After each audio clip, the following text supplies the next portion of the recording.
Welcome to Mystic Realms Recap. Links are in the description below.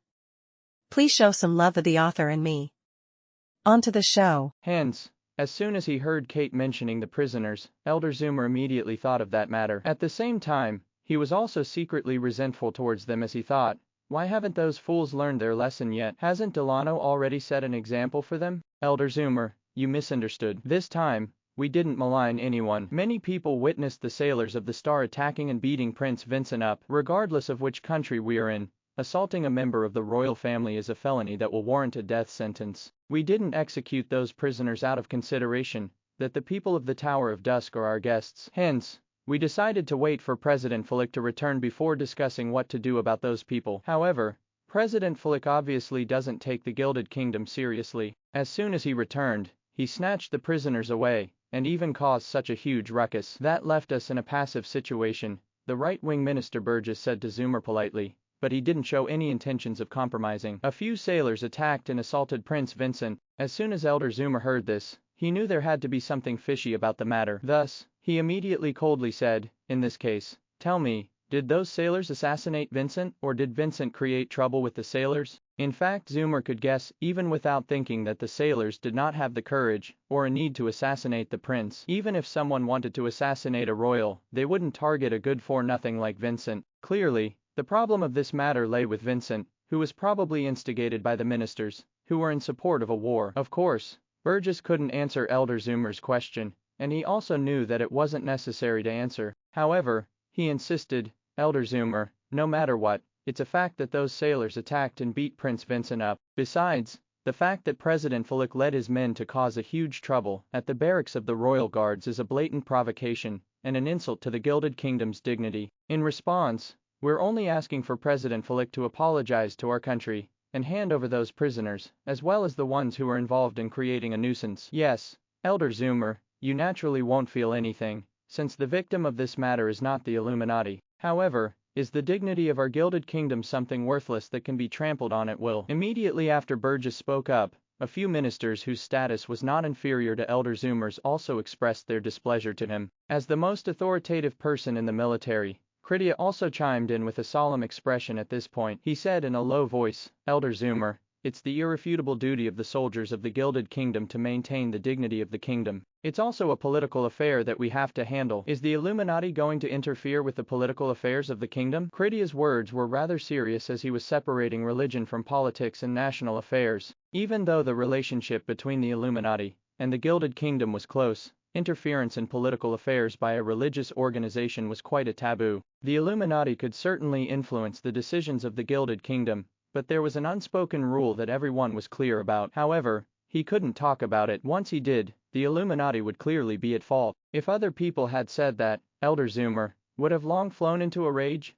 but after hearing it from Critia, he decided to curb his anger. The Whale family was a statesman's family, which existed since the Gilded Kingdom's beginnings. It could be considered an ancient family that had thousands of years of heritage, and even Elder Zoomer had to give him face. Elder Zoomer was speechless after hearing Critia's words. After taking a glance at everyone else, he coldly said, I just want to tell you that even if President Flick becomes an enemy of the Gilded Kingdom, he is still the guest of the Gilded Kingdom. Previously, High Priest Power had launched a sneak attack on Saint Edmund, who was presiding over the ritual back in the underground world, and even snatched the holy relic of the Illuminati. Although High Priest Power was bewitched by the Whispering God back then, Zoomer knew very well that there were lots of people who had the same thoughts as High Priest Power in the Gilded Kingdom. They were merely hiding their desires. However, why didn't those people think about what the Gilded Kingdom would be like without the Illuminati? Therefore, Elder Zoomer directly made his stand clear. The Gilded Kingdom could go ahead and deal with the Tower of Dusk, but if they did, the Illuminati would not give them their support at all. Without the support of the Illuminati, on what grounds could the kingdom deal with the Tower of Dusk? As expected, once they heard such biased words from Elder Zoomer, Burgess and the others were speechless. The reason that they chose to declare war on the Breezy Plains was because they thought that they would have the support of the Illuminati, and that they would be able to suppress the sanctuary powerhouses of the Breezy Plains with the help of the Illuminati, and then have the soldiers occupy the Breezy Plains. However, without the Illuminatist support, it would be difficult to deal with Lin Li, let alone the powerful and famous Ashen Warlock in the Breezy Plains. However, as the favorite disciple of the Illuminatist Lord, Cantori finally stood out at this juncture, and said to Elder Zoomer, I will report to teacher about this matter with utmost honesty. I believe his decision is enough to represent the decision of the Illuminati. As soon as Cantori said that, the ministers, including Burgess, all felt less troubled than before. Exactly, no matter how competent Elder Zoomer might be, he was just an elder of the Illuminati, and could not represent the entire Illuminati. The one who could truly represent the Illuminati was the Lord, who was Cantori's teacher. In terms of status, Elder Zoomer could not compare to him at all. Although Cantori did not directly undermine Elder Zoomer was not a fool, and could naturally tell the meaning behind those words. However, it was the truth because as the disciple of the Illuminatus Lord, and the prophesied world's savior, who was also the next contender for the Holy Lord's seat, Cantori was far beyond what Elder Zoomer could compare to. Besides, Cantori did not say that he supported the idea of the Gilded Kingdom waging a war on the breezy plains on behalf of the Illuminati. Instead, he merely said that he would inform the Lord of the matter truthfully. However, no one knew what Cantori would say when reporting to the Lord. Hence, Elder Zoomer also had some difficulty retorting against Cantori. Seeing that Elder Zoomer had nothing more to say, the several ministers and generals who were in support of war immediately began to attack the Tower of Dusk by criticizing their tyrannical behavior. Anyway, now that Elder Zoomer was present, and there was also Saint Edmund to help them, they didn't think that President Flick of the Tower of Dusk would dare to do something to harm them openly. However, just as they were all condemning Lin Li and criticizing his actions with righteous indignation, a voice suddenly came from the back of the council hall. It made all of them fall silent immediately. What the Lord means is very clear. President Flick is a friend of the Illuminati. What are you trying to do? Saint Edmund hollered as he walked over from the back of the council hall together with King Bradler. President Flick is the friend of the Illuminati. What a joke. Saint Edmund's words immediately made everyone in the council hall fall silent as they turned to look at him in disbelief. However, not a single person dared to question Edmund in his face, not even Cantori, who was a disciple of the Holy Lord. Outsiders might not know yet, but as a disciple of the Lord, Cantori was well aware of the situation in the Illuminati. Although the four saints of the Illuminati were said to be subordinate to the Lord, they actually had the power to supervise the Lord. Compared to the Lord, they might just be slightly inferior in terms of status. Many of the Illuminatist decisions were made after the Lord discussed them with the four saints as the former could not dictate it alone. Saint Edmund of the Chaos Sanctuary was responsible for diplomatic duties and contacting the external forces on behalf of the Illuminati. Hence, in a sense, Edmund's stand could somewhat represent the Illuminati. Given Edmund's status, he definitely had proof in his reasons for saying so. Hence, after hearing Edmund's words, Cantori immediately froze on the spot. Although he was the disciple of the Lord, and was also said to be the most promising successor of the Lord, he hadn't assumed the position yet. Besides, even the Lord now was quite respectful to the four saints. Hence, even if Cantori became the next Lord, he wouldn't dare to disregard the four saints. All the plans that he had formulated had been foiled, and yet he ended up with such an outcome. Deep down, Cantori genuinely resented Lin Li to the core. However, he didn't show any of his emotions, or the slightest bit of dissatisfaction on his face. Instead, he retreated to his father's side while saying, "Sorry, Saint Edmund, since this is teacher's decision, we'll follow your command." Yes, President Flick is not only a friend of the Illuminati, but also a friend of the Gilded Kingdom. Bradler smiled bitterly and spoke to the ministers after hearing Edmund's words. Bradler's attitude had really changed drastically. Previously, they were so close to declaring war against the Tower of Dusk, and yet they actually said that Flick was a friend of the Gilded Kingdom. Not only were the ministers who were in support of the war flabbergasted, even the peace supporters were confused. But Your Majesty, General Kate was a little anxious because the matter had escalated to such a great extent, and since the Gilded Kingdom chose not to hold it against the Tower of Dusk, they would definitely get someone to take the rap. As the captain of the Royal Guards, and the main person in charge, he probably had to be the scapegoat. Bradler raised his hand to stop Kate before saying, "I know, this matter was caused by Prince Vincent. Vincent is a royal, and yet there was misconduct on his side, and he caused the reputation of the royal family to be marred. I've decided to ground him as a warning." On the other hand, General Kate is also guilty of negligence of his duties, so he will be punished with a demotion and detention. Bradler's announcement caused a huge uproar in the council hall as no one knew what Edmund and Bradler had talked about to cause such an extreme change in Bradler's attitude. However,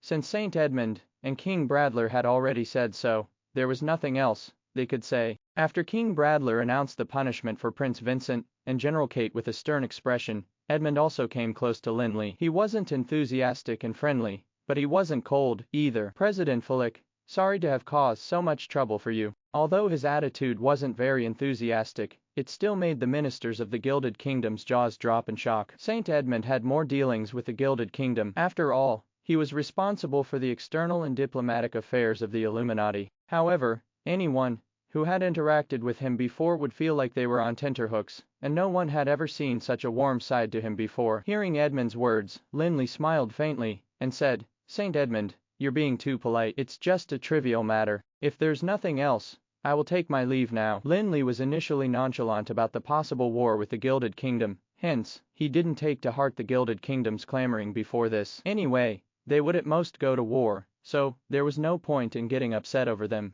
"Alright, President Fulik, I'll visit you again sometime." Edmund didn't have the lofty attitude of a saint when facing Lin Li. Instead, he was exchanging pleasantries with him, like they were friends. Of course, Lin Li was well aware of the reason behind Edmund's attitude. After all, they were waiting to resurrect the founding saint of the Illuminati on Cursed Island. After exchanging some pleasantries, he left the council hall with Elder Zoomer as if nothing had happened. After waiting for Lin Li to leave, King Bradler glanced at the ministers below with a helpless expression, and said, "Okay, that's it for today, everyone, you may leave. Remember this lesson, and from today onwards, stay far away from the Tower of Dusk." After hearing King Bradler's words, all the ministers, be it those who were in support of war or peace, left the council hall in silence with their heads hung low in dejection. Those who were in support of war were obviously disappointed that there wasn't going to be a war, and although the peace supporters were in favor of peace, they didn't feel any glory for the kingdom in the latest events. However, after the ministers left the palace, Burgess and Cantori, as well as several generals including Kate, did not leave separately. Instead, a few carriages arrived in front of the Chancellor's residence. Burgess and the others got out of the carriage. They then looked at each other with a bitter smile before entering the Chancellor's residence. Edmund's words were undoubtedly a shocking piece of bad news for the war supporters. If there were other reasons, they could still continue to work hard for the sake of waging a war, but the Illuminati had made such a clear stand. How could they continue egging the kingdom to use military power against the breezy plains? As soon as they entered, the several of them sighed almost in unison before each taking a seat on a random spot. They suddenly looked at each other speechlessly. "High Priest Power sent a letter to us previously. Didn't he say that he wants to annihilate Fulik and the others together with Edmund? Why have things ended up like this again?" General Kate was the first to air his grievances because he had been badly embarrassed this time. He initially thought that he could turn a bad thing into a good thing, but he didn't expect the Illuminati to come up with such a trick. The right-wing minister, Burgess, was also frowning greatly at this moment while thinking hard about the change in the council hall of the palace. The Gilded Kingdom and the Illuminati had been coexisting for thousands of years in the Endless Ocean. Although there had been all sorts of conflicts, they were considered internal strife, after all. What was it that could make the Illuminati disregard the dignity of the Gilded Kingdom and work hard to befriend a force from the breezy plains? Besides, it was not the usual attitude of the Illuminati. If the Illuminati had always been that kind to the Tower of Dusk, things wouldn't have been that bad. But as Kate said, at the very beginning, High Priest Power was full of confidence as he joined forces with Edmund to keep the Tower of Dusk at the Cursed Land. Clearly, Edmund and the rest from the Illuminati did not have a good impression of the Tower of Dusk back then. Yet, why was there a drastic change in their attitude? It was a crucial problem for the war supporters because they had to figure out the reason for the Illuminatist change in attitude before they could find a solution to deal with the root cause of the problem. Otherwise, given the Illuminatist current attitude towards the Tower of Dusk,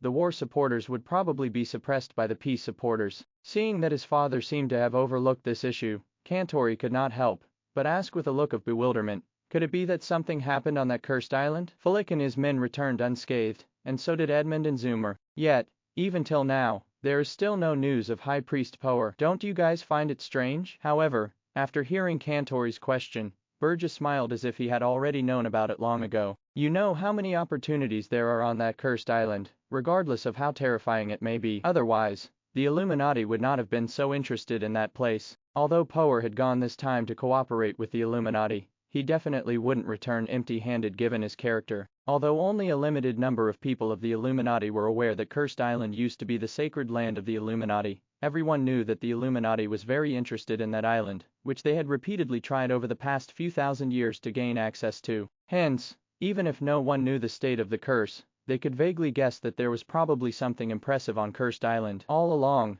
no one had been able to really explore Cursed Island. In the eyes of the outsiders, the greatest hurdle that was hampering them was not the danger that was presented before them, but a massive force that prevented them from stepping on the island at all. This time, the force seemed to have vanished. While the Illuminati and High Priest Power had finally set foot on the island, it was probably a huge opportunity for everyone. Even if there was any danger on Cursed Island, High Priest Power was a real sanctuary powerhouse, and although his power and strength was inferior to Lin Li's, he was close to a godlike powerhouse in the eyes of Burgess and others. Hence, they didn't think that the fact that High Priest Power didn't return with the rest was due to a mishap. It's a pity that the Illuminati beat us to it, this time. Even if there are any impressive treasures on that cursed island, they've probably already been taken away by the Illuminati, Kate said with some regret at the thought of the legends about the cursed island. Burgess shook his head, and then helplessly said, only elders, like Saint Edmund of the Illuminati would know, when they can land on the island. Even Cantori has no idea,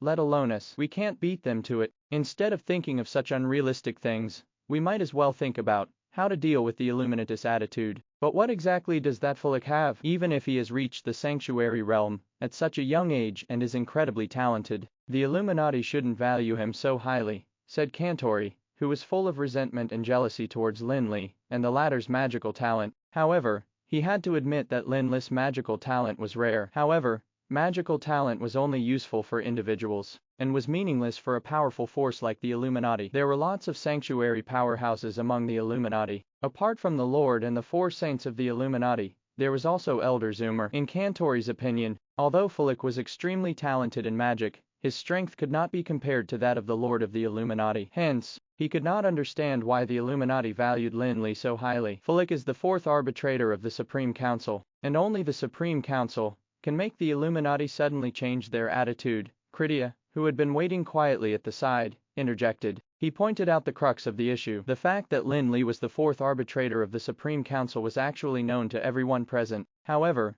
when they thought of Lin Li, they also always subconsciously associated him with the Tower of Dusk. After all, even Lin Li himself had always presented himself as the president of the Tower of Dusk, and rarely mentioned the Supreme Council. Hearing Critia's words, the people present could not help but be shocked, and Burgess was flabbergasted too. Could it be that the Supreme Council and the Illuminati have reached some kind of agreement? Although the Supreme Council and the Illuminati were in the Felon Kingdom and the Gilded Kingdom, respectively, the two were worlds apart. However, since the establishment of the Supreme Council, there was still some contact between the two forces. At the beginning, after the High Elves were overthrown in Anral, the Illuminati and the Gilded Kingdom had thought of developing on the continent. However, during that era, Anral was full of talents, especially with the presence of the Supreme Council and the god of mages, Garesco. Hence, the Illuminati ended up failing to obtain any benefits. When the Illuminati got the news that Garesco seemed to have left Anral, they began to get some thoughts again. However,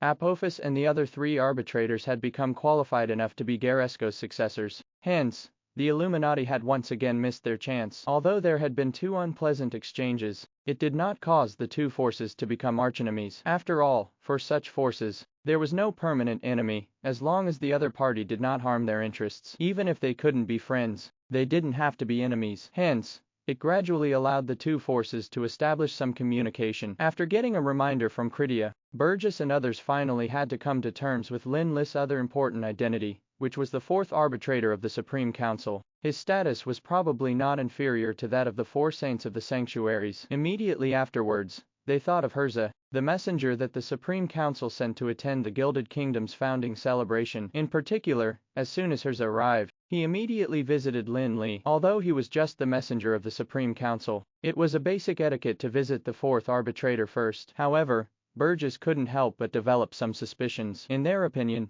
although Herza was the messenger of the Supreme Council, he wasn't important enough to reach an agreement with the senior members of the Illuminati. Instead, Lin Li, who was the 4th arbitrator of the Supreme Council, was qualified to be on the same level as Saint Edmund. Perhaps Herza had relayed the message of the other 3 arbitrators, and reached a certain agreement with them previously. If that's the case, then it's extraordinarily troublesome for us. Burgess' face became even more sullen as he pinched his beard hard, almost ripping it off. The other ministers and generals seemed to have thought of something too, as their expressions were no longer full of pure anger. Instead, they were somewhat worried. The Illuminati and the Supreme Council were 2 of the top forces of Anral. If they had merely reached some insignificant cooperation agreement, there would be no need for the saints and arbitrators to intervene. Since it was now the 4th arbitrator of the Supreme Council who was in contact with the saint, the agreement had to be rather incredible. Although the Gilded Kingdom and the Illuminati had coexisted for thousands of years, the relationship was not as harmonious as it appeared to be.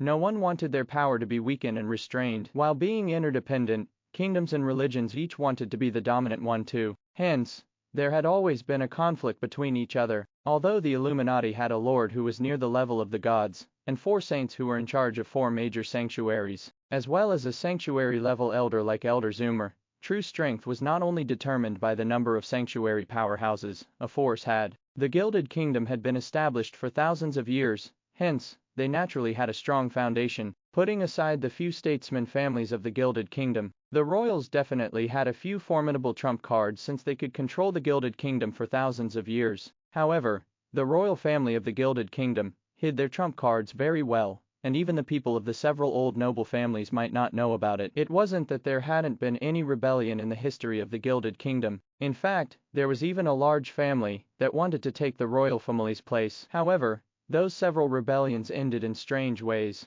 even before the royal family showed their trump cards. The family that rebelled was originally the head of several old noble families, and was conferred with the title of Ocean Dragon family by the founding lord of the Gilded Kingdom. When the Ocean Dragon family was in rebellion, their naval fleets and army all held a large amount of power in the Gilded Kingdom. There were 3 sanctuary powerhouses in charge too. There were even rumors that the Illuminati was secretly in support of the rebellion. Although they were only rumors, it was a matter of fact that the Illuminati had been maintaining a neutral position in the Civil War. Thus, the rebels almost bulldozed through the Gilded Kingdom, taking every island under their control before finally surrounding the capital of the Gilded Kingdom. Almost everyone thought that there would be a new leader in the kingdom if the Illuminati didn't intervene. However, no one expected that the situation would be reversed overnight even without the help of the Illuminati. The 3 sanctuary powerhouses of the Ocean Dragon family somehow went missing, while the generals of the rebel army also vanished. The Ocean Dragon family lost everything overnight,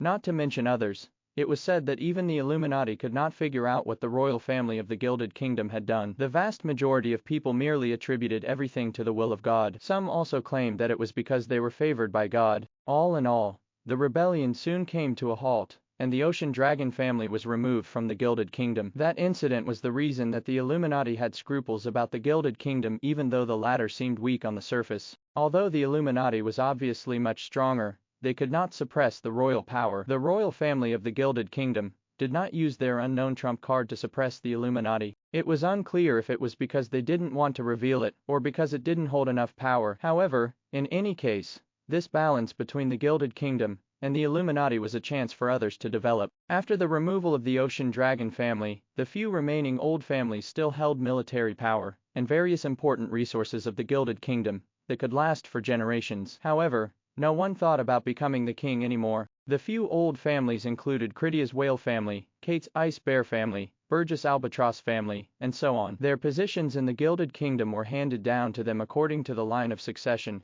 After all, they were deep-rooted families, and it was unlikely that there were idiots who would take control. For example, the Great Whale family had been in control of the first fleet of the Gilded Kingdom for generations, while the Ice Bear family was in control of the elite army, and the Albatross family had occupied the post of Chancellor of the Gilded Kingdom for generations. Although those families almost no longer had the intention to rebel due to the fear of the royal family's trump cards, it didn't stop them from seeking benefits for their respective families. Moreover, the balance that had been struck between the Gilded Kingdom and the Illuminati was the very reason that they had the opportunity to gain a lot of benefits by chance. Using the power and authority they held, the several old families took the opportunity to take advantage of the Gilded Kingdom and the Illuminati to reap benefits in an almost unrestrained manner. While acquiring massive wealth, those families also gradually formed a third-party force. Although it was still far from being comparable to the Gilded Kingdom and the Illuminati for the time being, it would probably rise to become on par with them in the future. Of course,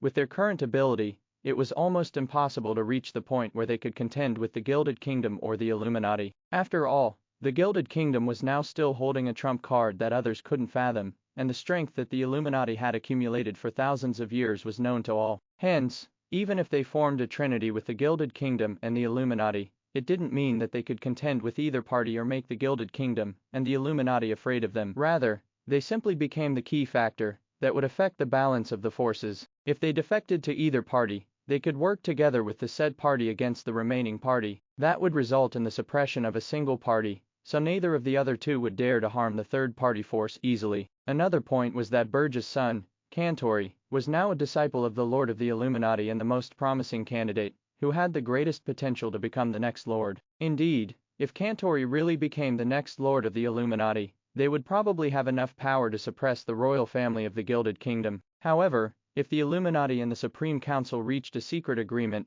that would destroy the balance between the Gilded Kingdom and the Illuminati, it would indeed be rather terrifying for them. First of all, if the Illuminati could gain the power to completely suppress the Gilded Kingdom, the third-party force that they had formed would become somewhat redundant. Secondly, their means of amassing wealth were not exactly honest and upright. Once the Illuminati no longer had to be wary of and scrupulous towards the Gilded Kingdom, they might just slaughter them like fat sheep. Even if the Illuminati did not take it out on them, the royal family of the Gilded Kingdom might confiscate their power one step at a time in order to strengthen its own ability to resist. After all, after the Ocean Dragon family's rebellion, the Gilded Kingdom no longer trusted the old families as much as they used to in the beginning. They allowed the families to continue holding power only because they didn't want to cause chaos, and forced the families to go to the Illuminatist side. In fact, after the rebellion of the Ocean Dragon family, the royal family of the Gilded Kingdom had begun to gradually support the emerging force. The rise would naturally have to begin by taking some power from the old families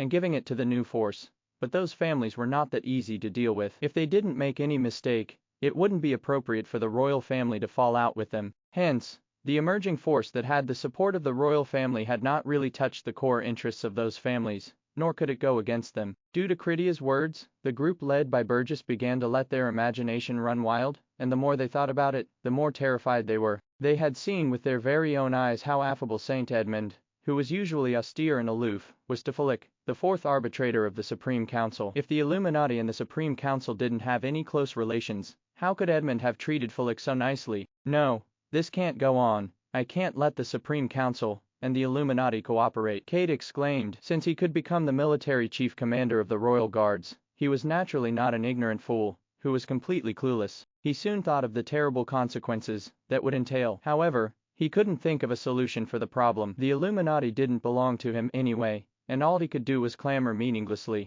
Burgess turned to look at his son, Cantori, in hopes that the latter could give him some useful information that he had obtained as the disciple of the Lord of the Illuminati. However, in the face of his father's inquisitive gaze, all Cantori could do was shake his head helplessly and say, "I haven't heard a single thing about this matter, and I doubt they'd tell me about it, either." It was true that Cantori was the disciple of the Lord of the Illuminati, but he was just learning magic from him, and had no right to really participate in the making of the important decisions of the Illuminati. Besides, his identity was known to everyone, and the members of the Illuminati were no fools, either. Hence, how could they possibly tell him about such an important matter? Although Cantori relied on his status to build some connections among the Illuminati, he definitely couldn't get close to someone as authoritative as Saint Edmund. Not to mention that he hadn't become the Lord of the Illuminati yet. Even if he really succeeded the Lord, the four saints would not take orders from him. In fact, what I am most worried about now is not about surviving while being sandwiched between these two parties,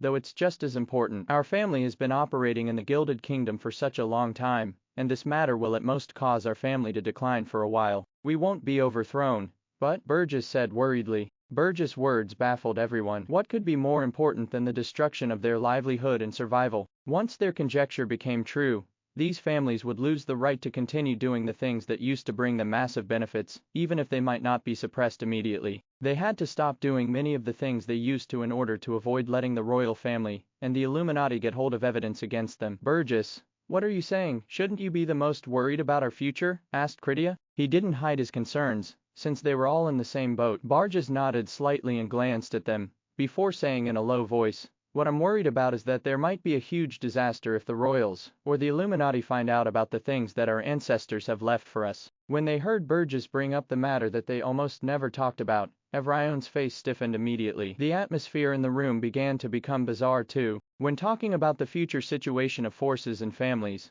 they were all worried, but now they were horrified, as if they had really reached the point of being on the verge of death. "Impossible. We're the only ones who know of that secret, and no one could have leaked any information about this matter. Do you suspect that one of us had?" As soon as Critia said that, the people in the room immediately became paranoid again, as they sized each other up, as if anyone could be the traitor. However, just when the crowd began to suspect each other, Burgess hurriedly explained, No, I'm not saying that anyone among us is a traitor, but don't forget that many people ended up in the hands of the royal family and the Illuminati after the Ocean Dragon family rebelled. Although the ancestors have agreed that this matter can only be told to the successor of the family, we can't guarantee that nothing happened with the Ocean Dragon family. After hearing Burgess' explanation, the people in the room finally stopped suspecting, though they all still looked grim with grave expressions on their faces. Just as Burgess said, after the rebellion of the Ocean Dragon family failed, many of the important members of the Ocean Dragon family were captured by the royal family and the Illuminati.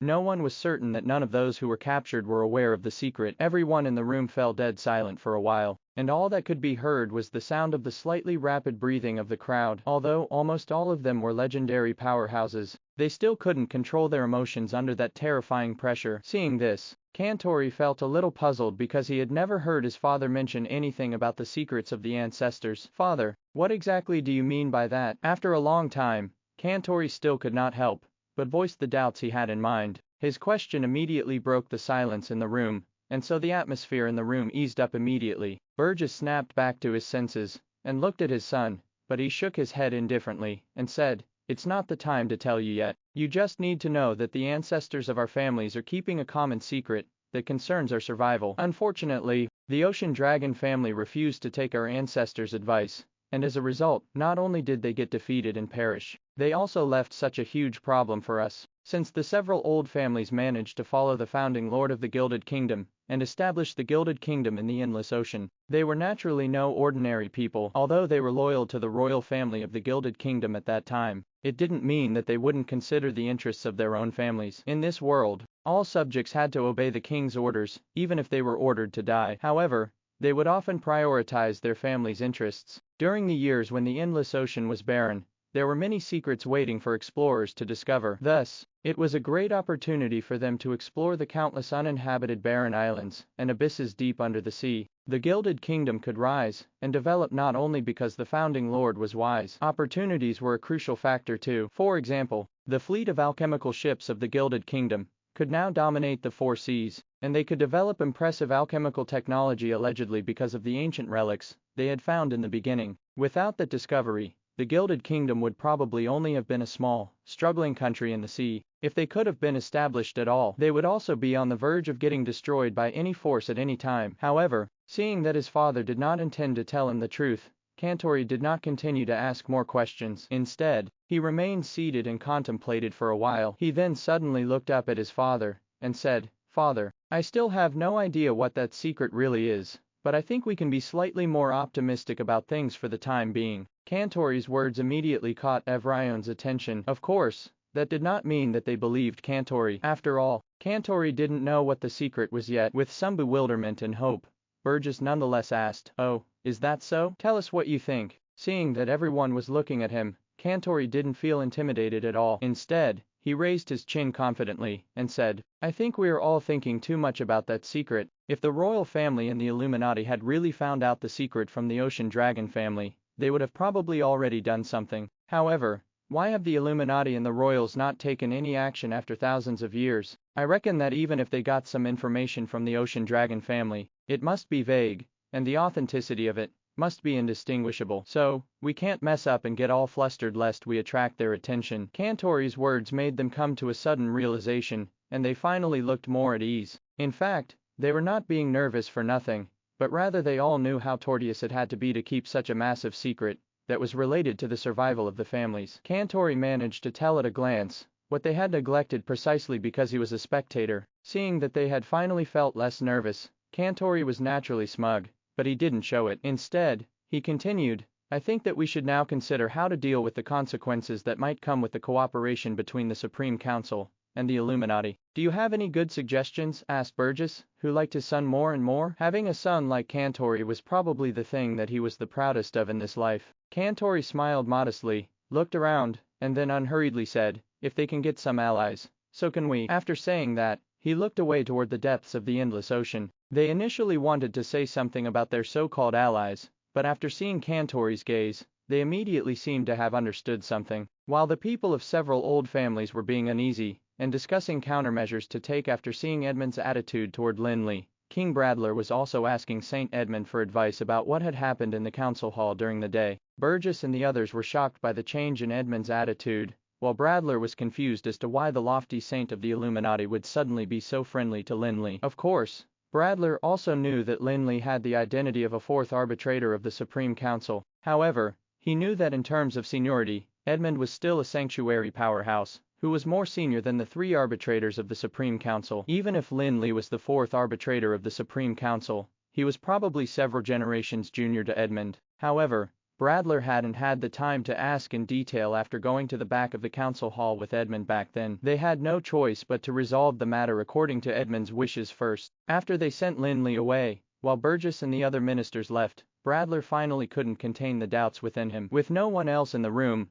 he gestured for Saint Edmund to sit down, but just as he was about to speak, he was stopped by Edmund, who raised his hand. "I know what you want to ask, but I must tell you this. Don't underestimate Philip," Edmund exclaimed as soon as he spoke, making Bradler frightened. His sentence might sound like nothing, but coming from Saint Edmund, it was definitely significant, as the latter was the saint of the Chaos Sanctuary of the Illuminati, and a powerhouse from the Dark Age. There were probably less than 5 people whom Saint Edmund wouldn't dare to underestimate. Although in Bradler's opinion, Lin Li could be considered a rare genius, who had reached the sanctuary realm at the age of 20, Lin Li was, after all, a member of the Supreme Council. Even if he could become a god in the future, he wouldn't bring any benefits to the Illuminati. On the contrary, the Illuminati should actually kill him in advance. Otherwise, how could the Illuminati contend with the Supreme Council in the future? Geniuses would only have infinite value when they were alive. A dead genius would be no different from an ordinary person. How could the Supreme Council possibly take revenge on the Illuminati at all costs for a dead genius? The 3 arbitrators of the Supreme Council, who had also ruled the Supreme Council for thousands of years, wouldn't make such an unwise choice, so there was nothing for the Illuminati to worry about. Besides, Edmund was close to the peak of the sanctuary realm, and he had been in the sanctuary realm for thousands of years. Meanwhile, Lin Li had only stepped into the sanctuary realm for a short period of time. Even if he had incredible talent, how could he be compared to Edmund, who had thousands of years of experience? How could Edmund be wary of him? Saint Edmund, I remember hearing from High Priest Power that Philip is only slightly stronger than him. I'm afraid Elder Zoomer alone will be enough to suppress him, even if you don't step in. I'm really confused by your words, Bradler said with puzzlement. When Lin Li destroyed the 5th Fleet, Bradler didn't hold it against him on the surface, but he obviously wasn't pleased with it, so he asked High Priest Power how strong Lin Li was. However, High Priest Power was an arrogant person, so there was no way he would say that he was far inferior to a greenhorn like Lin Li. Hence, he naturally said that he had been negligent and belittled his enemy. Although Bradler took into account High Priest Power's vanity and prideful nature, he also felt that even if Lin Li was stronger than High Priest Power, his strength had to be limited. That was also the reason that Bradler had the courage to look for Lin Li and confront him about the matter of the royal guards in the council hall. After all, as the head of a country, Bradler was well aware of how great the impact of his own safety was on the entire kingdom. Hence, he wouldn't be so silly as to put himself in danger. However, Bradler's question made Edmund sneer in disdain. Edmund sized up Bradler, making him feel a little ashamed. He then shook his head and said, "Even I can overcome your defensive means, let alone that President Philip. You should be thankful I came back just in time. Otherwise, he would have probably demolished this palace and killed you." "How is that possible?" Bradler was immediately shocked to hear that. Although he knew that Edmund would not joke about such a thing, he still couldn't believe his words. Edmund was simply saying that Philip was stronger than him. Although Bradler had only sent 20 to 30 special guards during the crisis and had activated the magical defense of the throne, those methods had been verified by sanctuary powerhouses, and ordinary sanctuary powerhouses would not be able to break through the 2 layers of defense in the first place. Even though a single legendary level guard would not be able to defeat a sanctuary powerhouse, they could get into a powerful battle formation created by the ancestors of the royal family of the Gilded Kingdom. With the power of the battle formation, they could unite and become one. Although they might not be able to contend with a sanctuary powerhouse, they could buy precious time for the king. What was really powerful was the defensive Mageth on the king's throne. It was not a simple defensive Mageth, but part of a massive Mageth array that was set up in the entire palace. When Bradler activated its defensive power, he also mobilized the mana in the entire palace through the Mageth array. That was not something that ordinary sanctuary powerhouses could break through. Although it was said that even the most powerful defense could be broken, only a sanctuary powerhouse of Edmund's level could break through the defense of the defensive Mageth array of the palace. Otherwise, if it were another sanctuary powerhouse, Bradler would have enough time to leave unhurriedly even if the former could break the defense. Seeing how amazed Bradler was, Edmund didn't explain any further, and instead calmly said, "Level does not represent strength. I'm sure you're aware of that logic. I've seen him attacking on Cursed Island before too, but even I couldn't quite see through his strength." In the underground world of Cursed Island, Edmund had seen Lin Li execute lethal techniques, like the usage of the Light and Darkness Sword and the World Sword. Hence, he naturally had a deep understanding of Lin Li's overwhelming offensive power. Logically speaking, Lin Li should have gone all out when fighting High Priest Power, who had already entered the Demigod realm. However, Edmund had a vague feeling that even in that situation, Lin Li should have reserved some power and retained his last trump card. Of course, that didn't mean that Lin Li had an easy time dealing with High Priest Power, who was at the Demigod realm. Unless Lin Li's trump card could allow him to summon a true deity, it would probably be a waste to use any other trump cards. They were all useless against the powerful enemies of the Demigod realm, but that didn't mean that they would be just as useless against other sanctuary powerhouses. Hence, Edmund dared not underestimate the trump card that Lin Li had. Seeing that Edmund had said so too, Bradler had no choice but to believe him despite being unable to figure it out. After all, with Edmund's status, there was no need to deceive him at all, and it wouldn't do any good to the Illuminati, either. On the contrary, if he really schemed against the Gilded Kingdom, Edmund wouldn't have to say anything to Bradler, as he could just have him go and provoke Flick. Thinking about the conflict that happened in the council hall during the day, as well as Edmund's reminder, Bradler couldn't help but feel a little scared. If Lin Li was really as terrifying as Edmund made him out to be, and if Edmund couldn't make it back alive, the consequences would be unimaginable. "So, what are we going to do next?" asked Bradler, thankful that things hadn't escalated beyond control. At the same time, he was also asking Edmund for advice on how he should handle his relationship with the Tower of Dusk in the future. "With my understanding of Flick, he won't take what happened today personally, but you have to pay more attention in the future. Don't let those incompetent ones provoke him and his subordinates again. As for the rest, just know that if you can get on good terms with him, it definitely won't be a bad thing for the Gilded Kingdom. I believe you should know what to do." Although Edmund rarely interacted with Lin Li, he could tell just from the fact that Lin Li didn't kick them when they were already down after High Priest Power seriously injured him, and Elder Zoomer that Lin Li wasn't a petty person. If it had been anyone else, they would have probably caved in to the temptation, taken the opportunity to kill them, and then snatched the treasure away, when Edmund and Elder Zoomer had been severely injured to the point of almost becoming defenseless. Since the Illuminati wouldn't have pursued the matter later anyway, Lin Li could have just pushed all the blame to High Priest Power. Even if the Illuminati had suspected anything, they wouldn't have been able to make any accusations, and might even have had to be controlled by Lin Li because of the holy artifact. However, after dealing with High Priest Power, Lin Li not only did not do anything to Edmund, but also gave them the holy artifact. He even helped them find the corpse of the founding saint, Aquilo. Hence, in Edmund's opinion, Lin Li was the type who wouldn't provoke anyone unnecessarily, unless they offended him. As long as they didn't mess with him for no reason, everything would be fine. Of course, just because Edmund had such an understanding, it didn't mean that Bradler would think the same. After all, Bradler was clueless about what had happened in the underground world,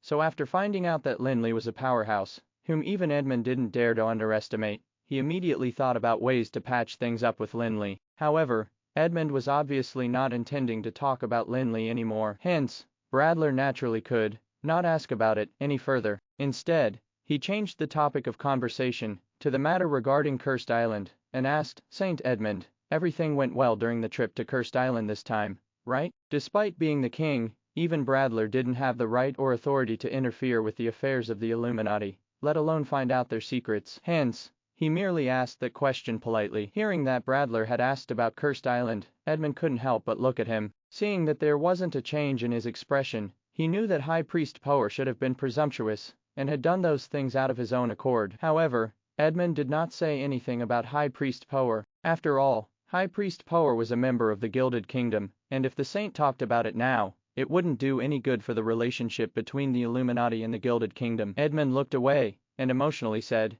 "It's all thanks to President Flick this time. Otherwise, the matter wouldn't have been completed so smoothly. In fact, if it weren't because Lin Li had dealt with High Priest Power, they probably wouldn't have come back alive, let alone resurrect Aquilo." Edmund's words did not make Bradler think too much about it. Even though Edmund admired Lin Li's strength and power, Bradler didn't think that the Illuminatus mission was almost entirely accomplished by Lin Li. Bradler could tell from Edmund's words that the Illuminati should have completed their mission on Cursed Island. Otherwise, Edmund wouldn't have said that it was smooth and successful. Does that mean that High Priest Power didn't come back with you guys? Bradler eventually asked about High Priest Power. After all, High Priest Power was considered one of Bradler's underlings and a sanctuary powerhouse, who was rare in the Gilded Kingdom. Lin Li and Edmund had both returned, but Power hadn't returned yet. Hence, no one would ignore that problem. He stayed there, Edmund answered indifferently. That was a vague statement that could be interpreted in many ways. It could mean that Power had died there, got trapped, or decided to stay there out of his own accord. However,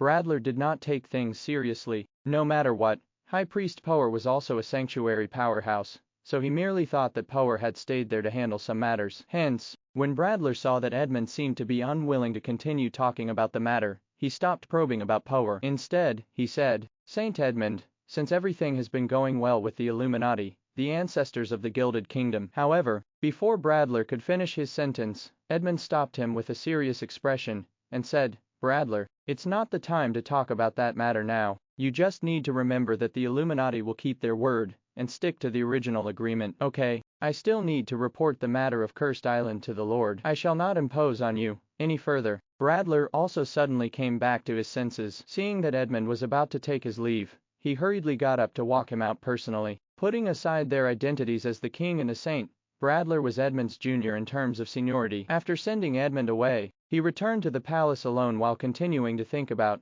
how to patch things up with Lin Li. With Edmund's reminder, Bradler temporarily dropped the idea of regaining his pride. After all, the Gilded Kingdom was the root cause of the matter. Despite being reluctant and indignant, Bradler still had to consider the interests of the kingdom. Besides, he didn't really want to go to war either. As the protagonist of this incident, Lin Li returned to the embassy of the Tower of Dusk. After patronizing the people of the breezy plains, he sent them all away. What happened in the royal palace today did not cause him to feel any emotion. A war was terrifying and destructive, but if the battlefield wasn't in the breezy plains, what would the impact be on the breezy plains? The Gilded Kingdom was far away, and even if they had the most powerful fleet in Anril, they had to have a way to get on the mainland of the breezy plains if they wanted to invade it. Lin Li was confident that with his own strength and the powerful Sky Castle, he would be able to block the Gilded Kingdom's army at sea easily. Hence, after returning to the embassy, Lin Li did not think much about the matter in the palace, and instead returned to his room where he continued to study the mysterious Divine Smith level Mage. Yesterday, Lin Li spent almost a day and a night on research,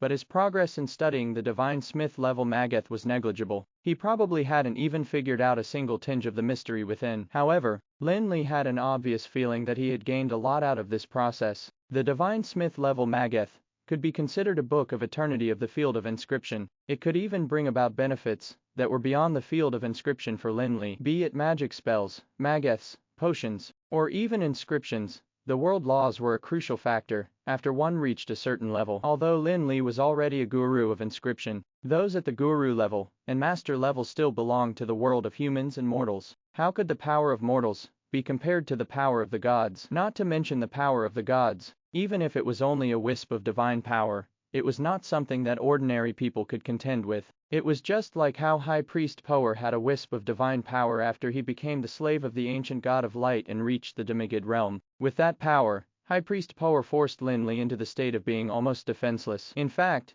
not to mention Lin Li, even if Edmund and Zoomer had not been injured, they would probably only have been suppressed by High Priest Power's overwhelming power. If it was a real god, Lin Li and the rest would not have to resist at all, as the other party could kill them easily with the lift of a finger. That was the difference between gods and mortals. The power of gods was already beyond the constraints of this world, which was something that mortals could not compare to at all. As long as mortals were still mortals, they would definitely be bound by the power of the world, and all the power they used would have to be within this world. It was just like the comparison between a pond and the sea. A pond might be deep, but there were still boundaries, and no matter how strong the wind might be, there was no way it could lead to huge waves. Ascending to godhood was akin to turning the pond into an ocean that could produce terrifying storms and massive waves. The boundless power was not restrained at all. The Divine Smith level Mageth controlled the world laws, and if Lin Li could figure it out, he might be able to ascend to godhood right away. However, since ancient times, there had only been a few who could do that,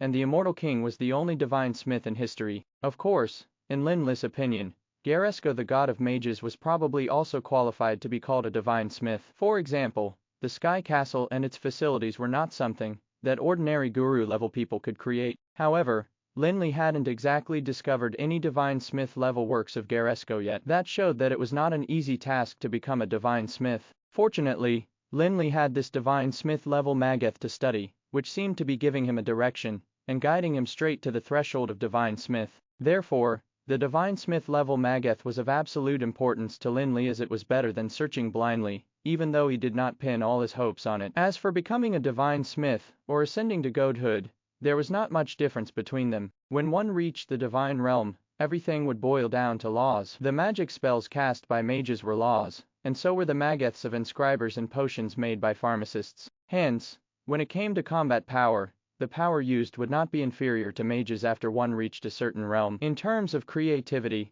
divine smiths were much stronger than ordinary gods. After all, they could create miracles anytime and anywhere. Of course, Lin Li would probably take a long time if he wanted to rely on this divine smith level Mageth to reach the divine smith's realm. After all, this divine smith level Mageth was still too profound for him, and it was something that he had to use endless energy to study. However, Lin Li had his advantages too, as he had a set of skills that were beyond just Mageths and inscriptions. He was also good at forging, pharmaceutics, and other fields of knowledge. Although they seemed to be separate entities at this stage, they were actually all related to the nature of laws. It would be impossible not to involve the laws. Besides, when studying the divine smith level Mageth, Lin Li did not forget about what he had learned in the underground world, and that was the power left in the debris of the stars by the twin serpents of light and darkness. The power of the twin serpents of light and darkness was used by the gods to stabilize their divine kingdom. A domain world with the incarnations of the twin serpents of light and darkness could almost be considered a real world. In fact,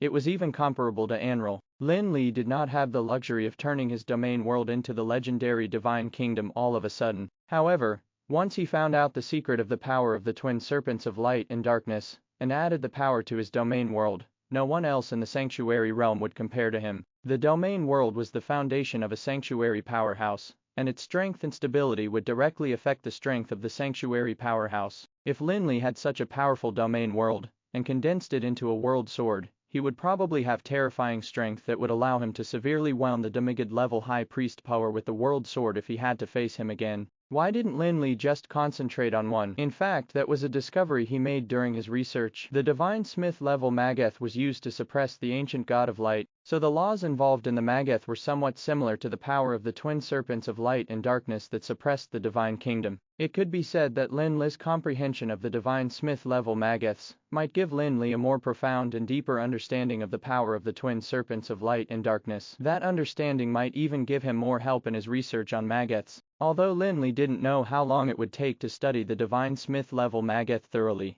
the gains he made during this study were also massive. The divine smith level Mageth was like a huge treasure that allowed him to reap a great amount of new knowledge with every bit of progress he made. Lin Li was so immersed in his research that he was almost oblivious to what was going on outside, as he was completely unaffected by the previous incident. Of course, he didn't have to think about those nonsensical things anyway, as everything would be fine as long as the Tower of Dusk was not at a loss. On the other hand, the Gilded Kingdom seemed to have been insulted and humiliated. It was not within Lin Li's concern whether the Gilded Kingdom had suffered a mistreatment or not. It was their fault for not taking their clowns in hand. On the 6th day, the Gilded Kingdom sent the Foreign Affairs Minister Jefferson over again. However, Jefferson did not come to declare war, and instead he was there to remind Lin Li that the decennial sea market of the Gilded Kingdom was about to begin. In addition, Jefferson also relayed a message from King Bradler, saying that he had heard of Lin Li's remarkable attainments in pharmaceutics. Hence, he hoped that Lin Li would put up a few potions for auction after the sea market began. In fact, Bradler did not think that Lin Li could come up with any impressive potions. In his opinion, Lin Li managed to step into the sanctuary realm at such a young age entirely because he had devoted all his energy to learning magic, and concocting potions and studying pharmaceutics was just a hobby of his. It was simply impossible for him to have any impressive achievements. Of course, Bradler was not planning to make Lin Li make a fool out of himself, but rather he was intending to buy every single potion that Lin Li put up for auction, regardless of what it was. That would boost Lin Li's ego, and the king would also be able to use that method to express some of his goodwill to Lin Li. Otherwise, There was no way Bradler would swallow his pride and come to the embassy of the Tower of Dusk to beg for forgiveness. Lin Li did not think that much about it, and was merely curious as to how Bradler found out that he was proficient in pharmaceutics even though Lin Li had never showcased his skills there before. However, he did not bother to dwell on that matter. Anyway, he would just do Bradler a favor and put a few potions up for sale when the time came. Hence, after speaking to Jefferson for a while and agreeing to put the potions up for sale, Lin Li brushed him off and sent him away. After Jefferson left, Lin Li did not immediately go back to his room to continue studying the Divine Smith level Mageth,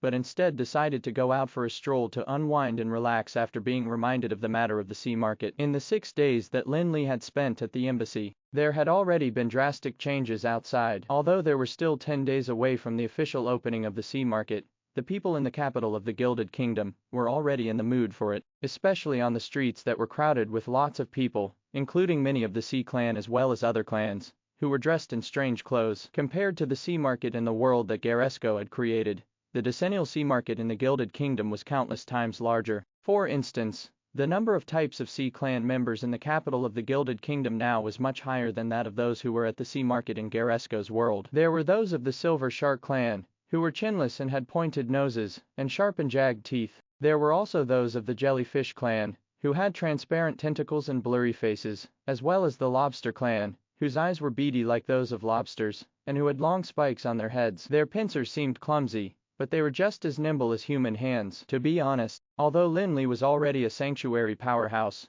this was truly an eye-opener for him. He had seen shrimp and crab soldiers in mythical television dramas before he transmigrated, but he had never seen any in real life ever since he stepped into Anral. However, the civilians of the Gilded Kingdom seemed to be used to seeing the members of the Sea Clan because they would just walk past them like how they walked past Lin Li. Of course, the Sea Clan members were indeed also foreigners for them, and while the strange-looking Sea Clan members might all seem aggressive, they were all disciplined. They followed the rules well, and there were even some Sea Clan members who were zealously bargaining for a better price with some commoners of the Gilded Kingdom. Lin Li came out with the intentions of relaxing and unwinding, but in fact, he didn't purely want to do so. More importantly, he was there to purchase some items. Studying the Divine Smith level Mageth required more than just placing it on the table and staring at it all day. In order to comprehend the various principles of Mageths, he had to test them himself by conducting experiments. Otherwise, he wouldn't know if what he had comprehended was correct or not. The tests required more than just drawing Mageths, and he had to test some magic theories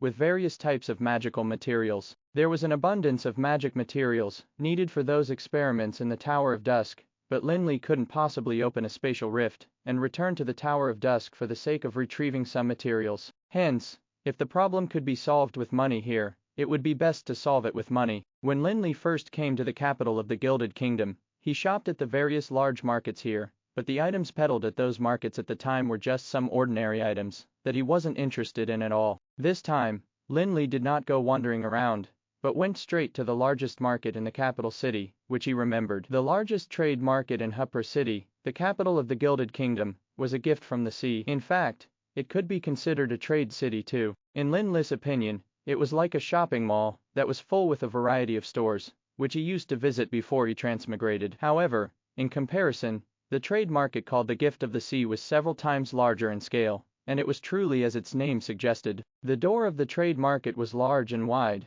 seemingly about the same size as a real city gate. However, there were no heavy opaque doors, and people could instead see the lively and bustling scene behind the gate at a glance. There were 4 large words, Gift of the Sea, written at the top in a common language known to all. There was an avenue that was wide enough for 4 carriages to travel side by side, leading all the way to the deepest part of the Gift of the Sea. There were several times more passers-by on the avenue than the outside, especially those of the Sea Clan and other clans. However, the avenue was fortunately wide enough to fit all of them, thus making it less crowded. Of course, when the sea market officially opened, the avenue would definitely be full of people regardless of how wide it was. Lin Li walked slowly and leisurely along the avenue, with some Sea Clan members and other clans passing by him from time to time and making him feel like he had entered a zoo. There were numerous stores lined up neatly on both sides of the avenue, as well as 3 or 4-story buildings with luxurious exterior designs. They were obviously owned by powerful merchants. Whenever he passed by the stores,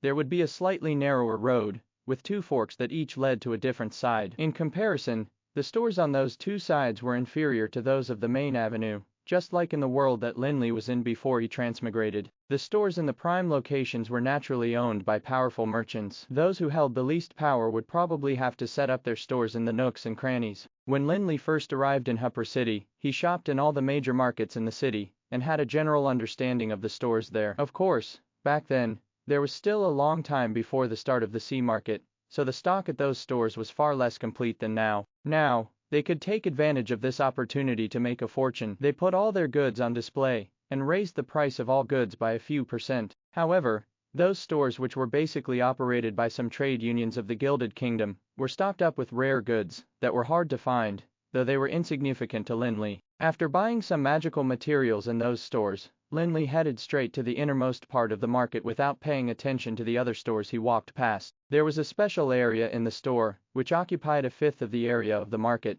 that was set aside for the merchants of the Sea clan. It was said that the owner of all the stores in this area belonged to one of the large clans of the sea, known as the Octopus clan. In addition to the gift of the sea, there were also such designated areas in other markets of Hupra. However, they belonged to the different clans of the Sea clan. The main reason for the segregation was to prevent conflict between the people of the Gilded Kingdom and the Sea clan. After all, when it came to interests, merchants would put aside issues like rice and diplomacy. They would resort to anything for the sake of a 200% profit. That included the human merchants and the merchants of the Sea clan. In fact, the segregation was meant to protect the merchants of the Gilded Kingdom. If they provoked the Sea clan, they would definitely die. Of course, these things had nothing to do with Lin Li. In fact, the segregation made it easier for him to find the Sea clan specialties that he needed. It didn't take long for Lin Li to arrive in the area where the Sea clan merchants operated. This place seemed more like the land of the Sea clan. Although there were also some human merchants buying things there,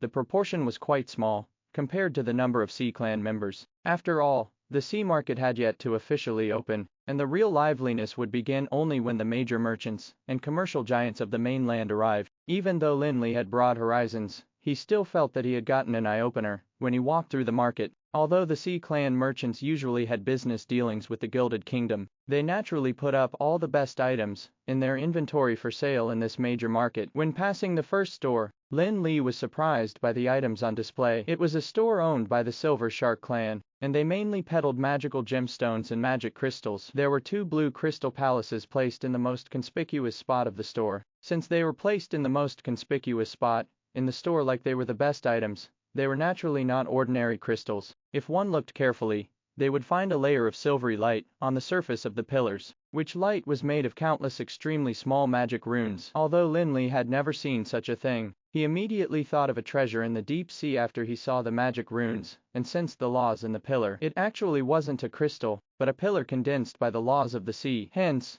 it was called Divine Sea Pillar. Legend had it that if the Divine Sea Pillar was placed on a ship, the ship would remain still even in the midst of a thunderstorm, let alone capsize. It could be said to be a life-saving treasure for ships traveling on the sea. If a mage could activate the power of the Divine Sea Pillar with the pillar as the core, it would help the ship suppress the wind and waves within 50 kilometers. In that case, even a fleet of ships would be protected. If the sea merchants had such an impressive Divine Sea Pillar, the risks they encountered when doing business on the endless ocean could be reduced by half. The reason that only half and not all of the risks were reduced was that the risks of doing business at sea were far beyond strong wind and waves. They also included the pirates, who were the biggest enemy of the sea merchants. The Divine Sea Pillar could suppress the wind and waves, but not the pirates. In fact, the Divine Sea Pillar might even attract the attention of the pirates, as they might very likely covet it. Of course, ship protection was the most basic of the many functions of the Divine Sea Pillar. The most functional feature of the Divine Sea Pillar could probably be maximized only in the hands of mages above the legendary realm, or perhaps even the sanctuary realm. For instance, if a sanctuary powerhouse like Elder Zoomer, whose world domain was the ocean world, had such a Divine Sea Pillar, he would be able to increase the power of the ocean world by at least 50%. Just like how a golden behemoth could leverage on the power of the earth, Elder Zoomer would be able to use the Divine Sea Pillar as a medium to communicate with the ocean and obtain its power while he was in the ocean. It was almost equal to having infinite mana. However, for Lin Li, the Divine Sea Pillar was much less attractive because the debris of the stars, polar snow, that he owned contained the purest elemental laws of water, which were much more profound than the oceanic laws of the Divine Sea Pillar. As for the function of suppressing the wind, and waifs to ensure the safety of the ship. It was redundant because he felt that some ordeals and tribulations were necessary for personal growth. No matter how excellent a fleet might be, it would be useless if it hadn't experienced any dangerous weather or other adverse conditions at sea. Hence, although Lin Li was a little surprised to see the divine sea pillar here, he didn't intend to pocket it. However, he had no idea that Elder Zoomer, who had received the tip-off, immediately went to the same store that he visited and bought one of the divine sea pillars without hesitation soon after Lin Li left. Lin Li naturally wasn't aware that the item that he hadn't taken a liking to was treated as a treasure and bought by someone right after he left. Of course, to Elder Zoomer, the divine sea pillar was indeed a rare treasure. It was insignificant to Lin Li merely because he owned an incredible treasure, like the debris of the stars. However, the divine sea pillar seemed to be just an appetizer. As Lin Li gradually explored further into the market, he also began to be dazzled. There was a plethora of ocean specialties like magical gemstones, rare magical metals, and deep-sea magical plants that were almost extinct. Those items were far more useful for Lin Li than the divine sea pillar. Hence, he bought some along the way. There were also some items that Lin Li chose not to buy, but it didn't mean that they were inferior. He just didn't need them. There were even some rare items that Lin Li hadn't seen or heard of since he came to Anral. Instead, he identified them based on the legends of the endless world before he transmigrated. For example, he saw a few seemingly rusty bronze shields, which were actually the legendary ancient black turtle shells. It was said that the ancient turtle was born with a mageth on its shell, which would increase in level together with the turtle's growth. Legend had it that it might even grow to the divine smith level. However,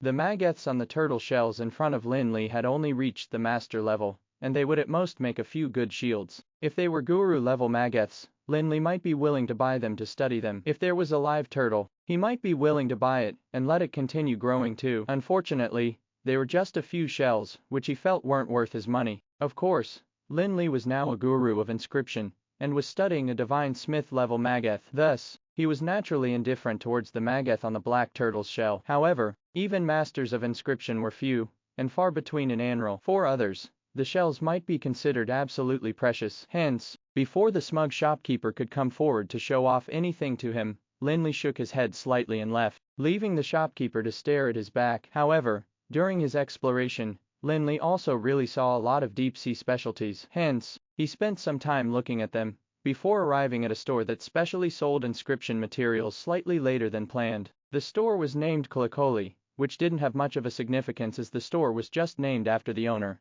who was from the Octopus clan. He had also studied and researched inscription before. Hence, his store was well stocked with the necessary items. At the mention of the Octopus clan, some people might think of a large octopus or squid, but their bodily shape was actually quite similar to that of humans. However, on the surface, they did look a little like octopuses, as they were bald and hairless, with a pair of beady eyes and a few finger-thick tentacles on their chin and neck which would twist from time to time. Although they seemed a bit disgusting, they were quite powerful among the Sea clan. In particular, the Octopus clan's members were far more talented in inscription than other beings. They could be considered natural-born inscribers. According to the standards of Anral, the most ordinary member of the Octopus clan had to at least be a mid-level inscriber. A mid-level inscriber might sound mediocre, and if compared with the ranking levels of mages, he would probably be below the level of archmages. However, in Anral, inscribers were even rarer than pharmacists. In the Supreme Council, inscribers like Moore,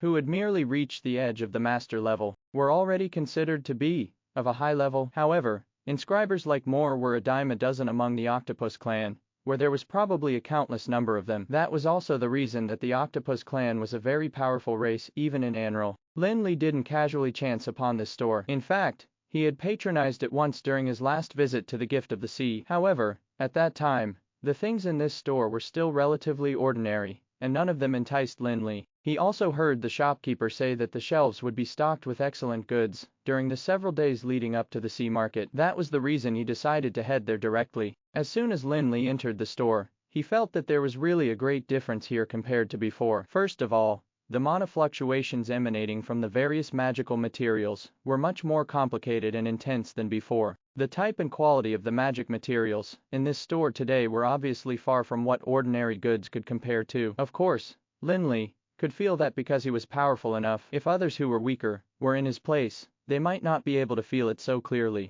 After all, those magic materials had been specially classified and preserved, and some of them could not come into contact with the outside world. The shopkeeper naturally could not expose all the magic materials like they were seasoning powder. Master Flick, you've come at the right time. It just so happens that a batch of superior magic materials has arrived in store yesterday. When the owner of the store, Kolokoli, saw Lin Li, he immediately walked forward to greet him. Regardless of race, all smart merchants would understand the principle that a good service attitude would drive sales. Therefore, even if the Octopus clan had a high status among the Sea clan, they couldn't be arrogant before customers. Moreover, the last time Lin Li came over, Kolokoli also discussed with Lin Li some inscription questions. Although Lin Li didn't say much, Kolokoli himself was an advanced inscriber. Even though he couldn't tell what Lin Li's attainments in inscription were, he knew that Lin Li was better than him. After greeting Kolokoli, Lin Li directly handed over a list of items to him without saying anything more. I need these magic materials, see if you have them. Of course,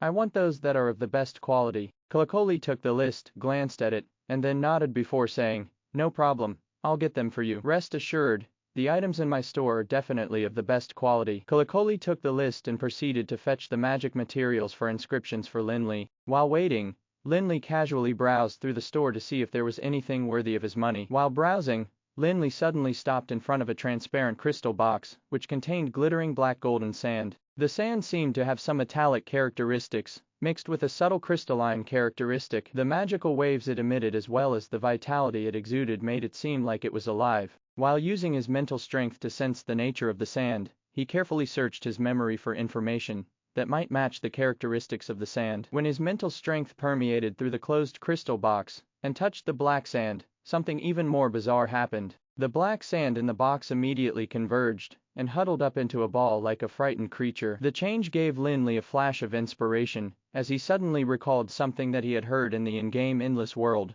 that he was in before he transmigrated. The setting of the Endless World game was ancient mythology that began with the creation of the world and the various intelligent races. In the myth, after the creator created the world by extracting the particles from chaos to first create the various intelligent and sentient races, he proceeded to create the other living beings in the world with the remaining materials. The particles extracted from chaos were called sand of origin, a substance that was neither metal nor stone, but had infinite activity. It was said that a tiny amount of sand of origin was all that was needed to give forged weapons or equipment the magical ability to repair themselves automatically. Although the myth was magical, the sand of origin was not extremely rare. It was said that it could be found in large quantities in a corner of the vast ocean. Before Lin Li transmigrated to Anral, he had thought about going to that ocean to search for the so-called sand of origin. Unfortunately, before he could do so, he had already been sent to Anral. At this point, Kolokoli had also prepared all the materials on Lin Li's list. As soon as he came out,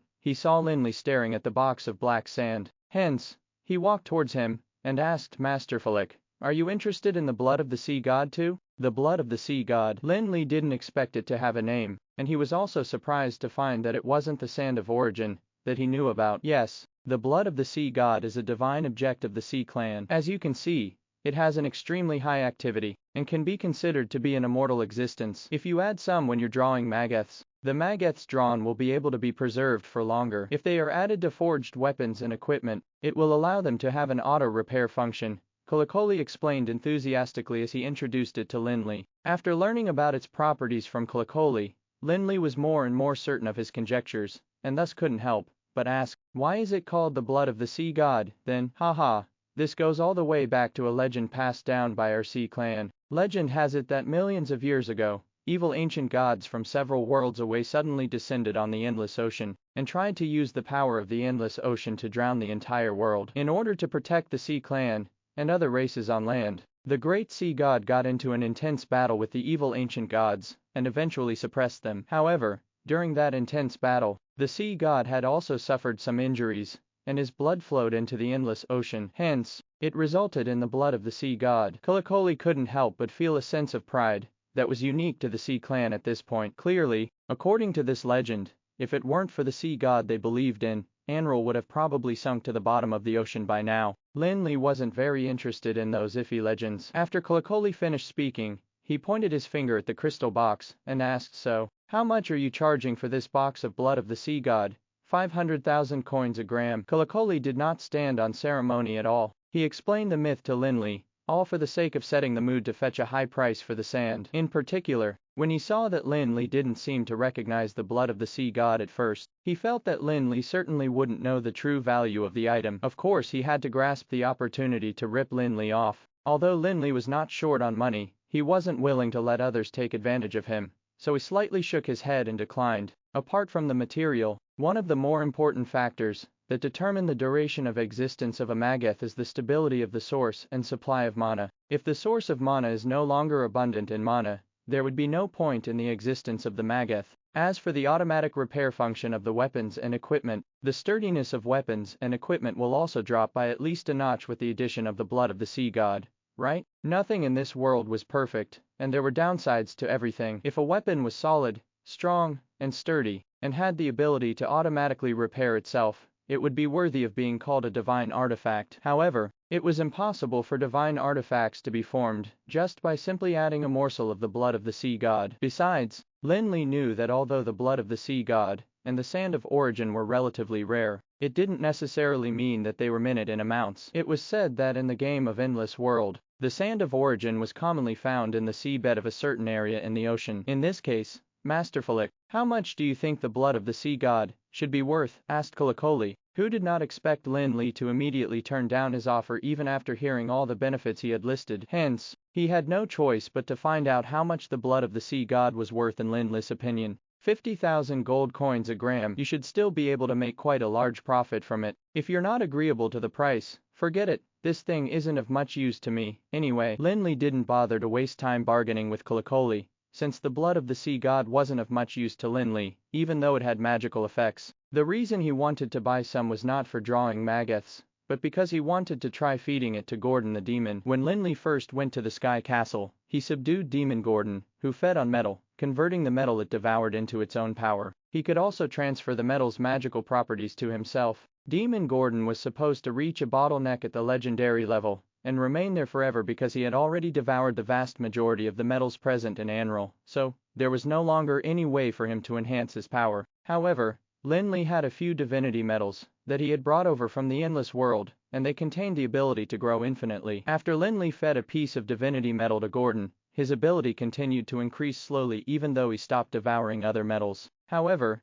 the rate of increase was a bit slower. Now, although Gordon's strength was still increasing, he obviously couldn't keep up with Lin Li's pace. For example, during the few battles on Cursed Island, Gordon couldn't give Lin Li any help at all during the battle against the Ice Phoenix, the incarnation of the Serpent of Light, or High Priest Power. Gordon could initially also be used as a trump card, but not anymore. Lin Li naturally did not want to let Gordon go to waste. Hence, after seeing the blood of the sea god, Lin Li got the idea to try and let Gordon devour some blood of the sea god, thinking that there might be some surprises. Of course, Lin Li also wanted to experiment a little, and there was no reason that he would let himself be shortchanged and taken advantage of for such a reason. Hence, he offered the price of 50,000 gold coins a gram. If Kolokoli agreed to it, he would buy some to carry out his experiment. If not, he would just leave. Hearing the price Lin Li quoted, Kolokoli knew that it was impossible for him to take advantage and rip Lin Li off. Although the price was staggering, he knew very well that 50,000 gold coins a gram was not far off from the price he had originally intended to offer. In other words,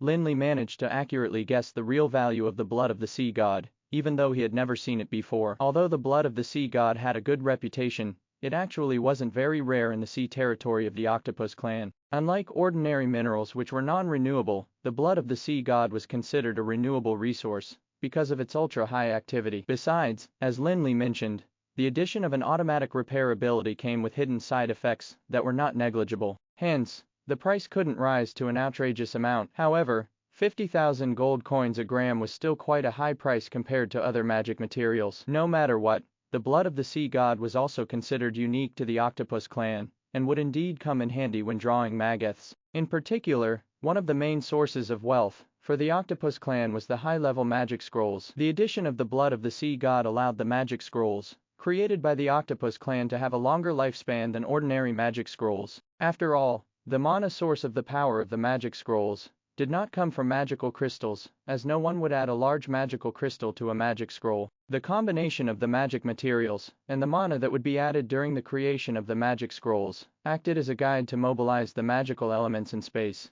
turning them into the mana source together with the various laws used in the Mageths. In fact, it was just like turning the process of spell casting by a mage into a Mageth. Majority of the mana used by a mage came from the magical elements in space. Hence, the main thing that determined the lifespan of a magic scroll was the Mageth drawn on the magic scroll. As long as the Mageth could exist for a long time, the magic scroll would not malfunction, and could even play its proper role at critical junctures. No one would want the magic scrolls that they had spent a ton of money on to end up malfunctioning in a few years' time. In particular, it would be a huge ripoff if someone tried to use the magic scroll during critical moments, only to find out that it had long expired. This advantage of long lifespan alone could be considered a signature advantage of the Octopus clan's magic scrolls. Besides, the Octopus clan's attainments in inscription were quite elite, and the magic scrolls they produced were almost all fine and exquisite. Hence, no one could resist the magic scrolls of the Octopus clan. Of course, the lifespan of the magic scrolls was long, but it didn't mean that they could be preserved for hundreds and thousands of years or passed down as heirlooms.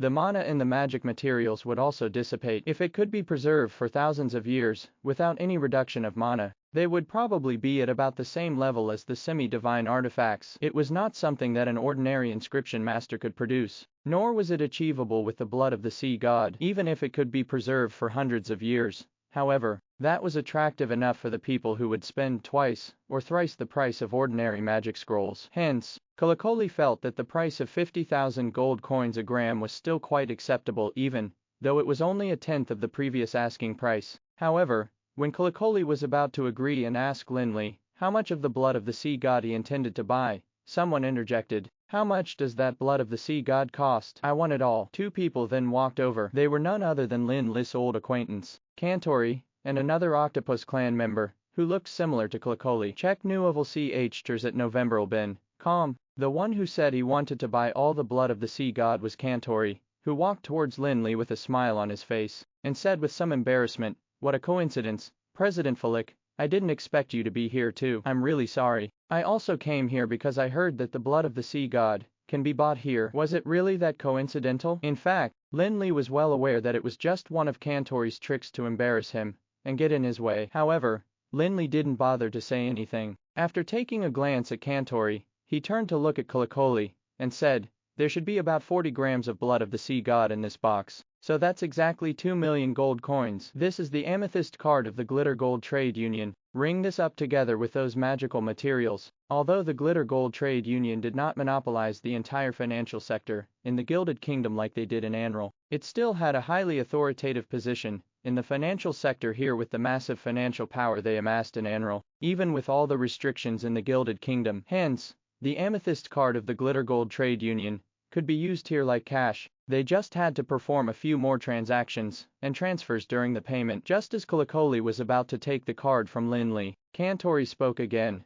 50,000 gold coins for a gram of blood of the sea god is such a low price. How about I pay you 100,000 gold coins a gram for this? I'll take all 40 grams. Kantori dropped his pretense, and his agenda was revealed when he offered twice the price that Lin Li offered. Hearing Kantori's words, Kolokoli retracted his hand again. For merchants, profit was the ultimate pursuit, and everything else was secondary. Besides, he hadn't accepted Lin Li's money yet, so the first come, first serve issue did not exist at this juncture. It was only normal for the good to be sold to the highest bidder. The original offer of 2 million gold coins had now become 4 million. Only a fool wouldn't agree to such a good deal. Of course, Lin Li knew already what Kantori was getting up to right from the beginning, so he wasn't surprised by Kantori's behavior. After Kantori offered the price of 100,000 gold coins a gram, Lin Li didn't even bother to look at him, as he simply said to Kolokoli, 200,000 gold coins a gram. 200,000 gold coins a gram could already be considered the upper limit of the true value of the blood of the sea god, and it would be a foolish act to raise it any higher. Although Lin Li was not short of gold coins, he wouldn't make any stupid decisions for the sake of spiting someone. If Kantori continued to raise the price, Lin Li wouldn't mind giving up the blood of the sea god. Hearing Lin Li's new offer, Kantori's expression changed immediately.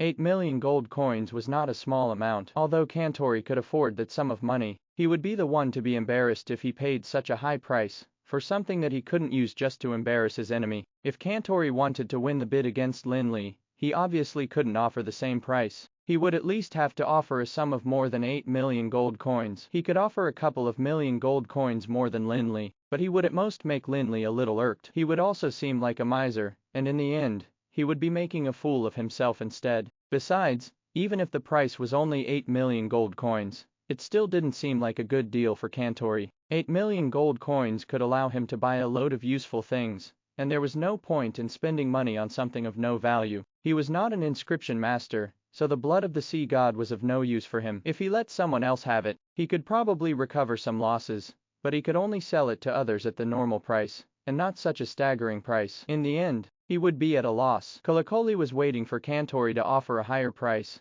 but after waiting for a long time, Kantori remained frozen in shock. Kolokoli finally grabbed Lin Li's amethyst card again, and was ready to complete the deal. However, he had already gotten the better end of the deal since the original sale price was 50,000 gold coins a gram, and the price had been quadrupled now. However, just as Kolokoli was about to complete the transaction with Lin Li, the Octopus clan member, who had been standing next to Kantori, suddenly spoke up, and directly said to Kolokoli, "I want that thing. Send it to the Tide Palace for me later." Kolokoli did not care much about his fellow clan member at first, because the Octopus clan was rather large, and it was impossible for everyone to be familiar with each other. However, when he heard him mention the Tide Palace, Kolokoli was shocked, and couldn't help but look at his fellow clansman. As soon as he did, Kolokoli turned pale, and he hurriedly walked out from behind the counter to bow to him respectfully. He said in a shaky voice, "It's you, Lord. Please pardon my ignorance. I'll send it over now." Lin Li also knew quite a bit about the Sea Clan, which was said to be one of the 7 strongest races in the Sea Clan. The king of the Sea Clan was called the Great Monarch. Just like the king among humans, the other monarchs were also equivalent to the princes of human kingdoms. The Octopus clan member Kantori brought over this time obviously had a high status in the Octopus clan. In this case, Kolokoli definitely couldn't offend him for the sake of earning money. Besides, the Octopus clan member was obviously there to boost Kantori's ego and give him support. He obviously didn't need the blood of the sea god. It was not something that Lin Li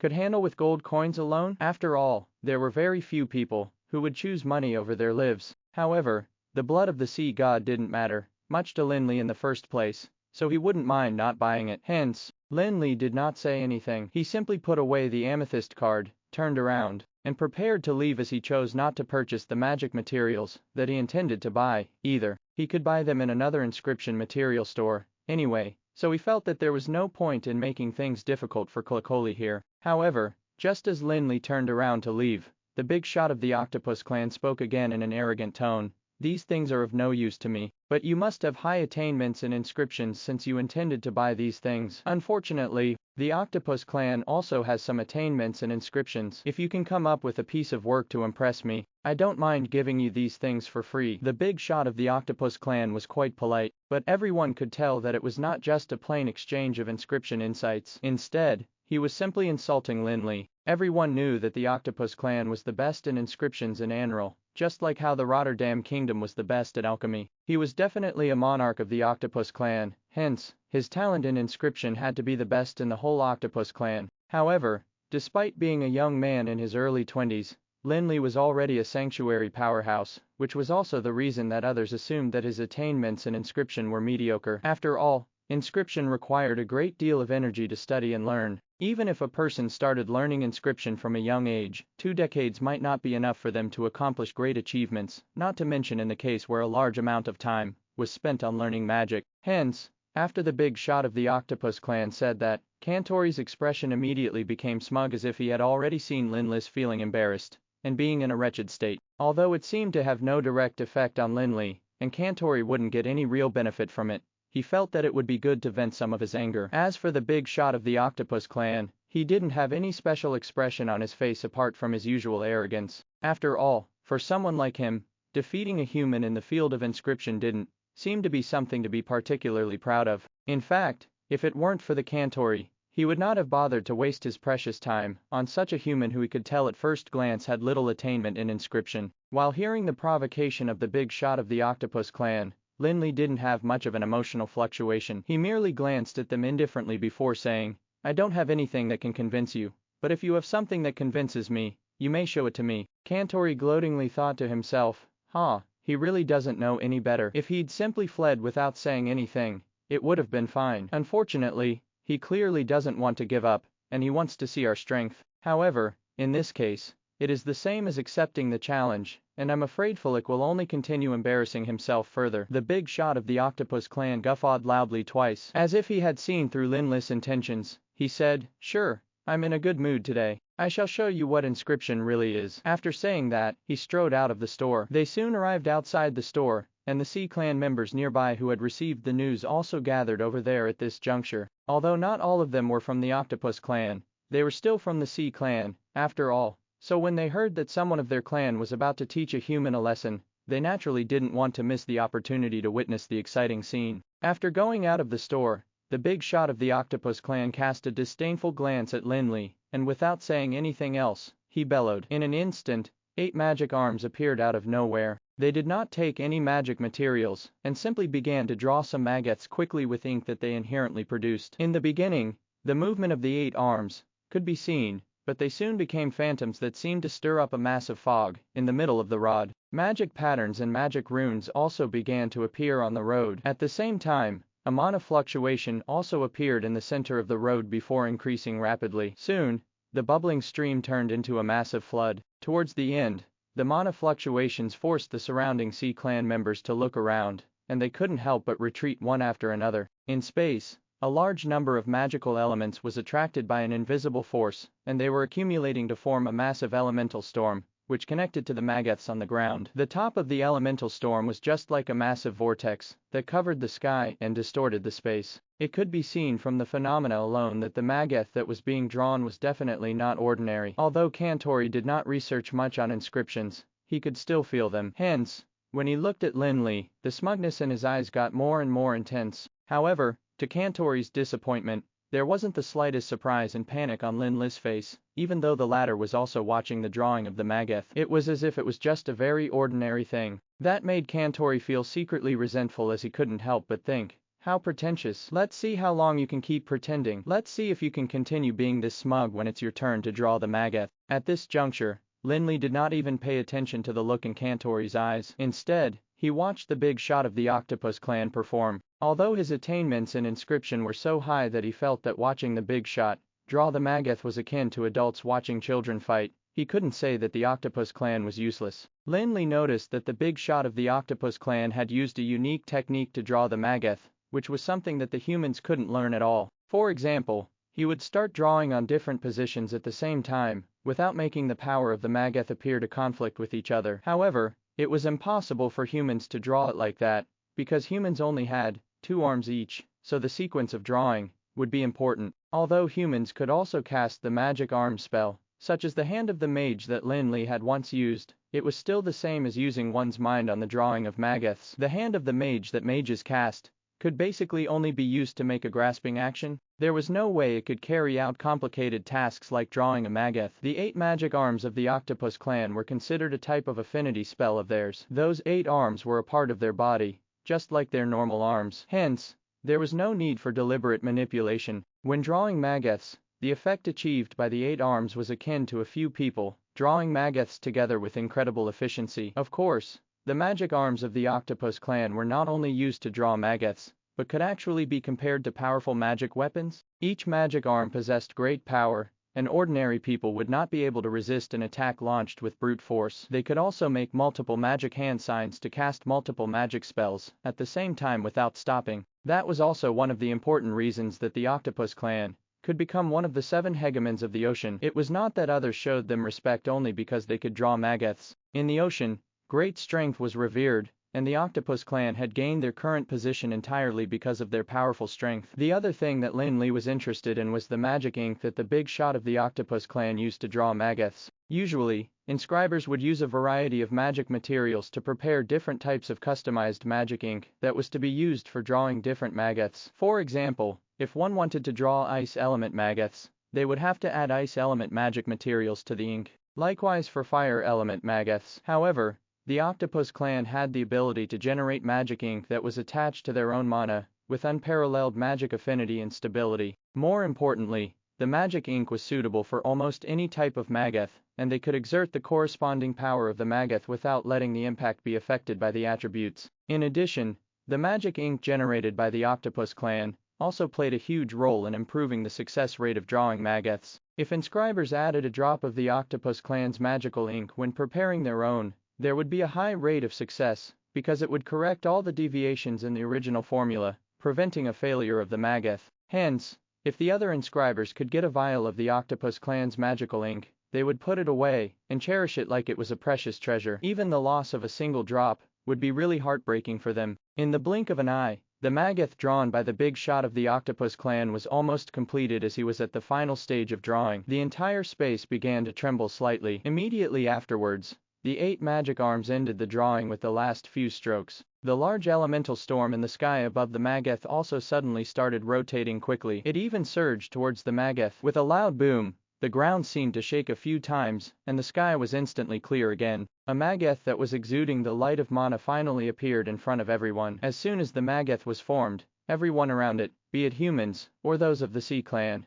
unanimously gasped in shock. Although not all of them had studied inscriptions, they could feel the powerful might that emanated from the mageth. Everyone could feel the terrifying power contained in the mageth, and it was as if a calamity was brewing within, threatening to erupt at any time. This is a true master-level mageth. Those who had studied inscriptions could not help but gasp in amazement with zealous gazes at this juncture. For them, to be able to see a master-level mageth being created out of nothing was akin to a mage watching a battle between 2 masters fighting. They could learn a lot just by watching. With a look of enthusiasm, Kantori said to the big shot of the Octopus clan, "Harquis is indeed very impressive. The mageth that he casually drew contains such terrifying power. This is probably a peak master-level masterpiece. No wonder he's known as a rare genius of inscription among the Octopus clan." Kantori had always been known as the best of his generation in the Gilded Kingdom, and he had always been showered with compliments. However, he wasn't stingy with his compliments for Harquis today. That just proved that they indeed had an extraordinary relationship, and that Harquis had a prominent status in the Octopus clan. After complimenting Harquis,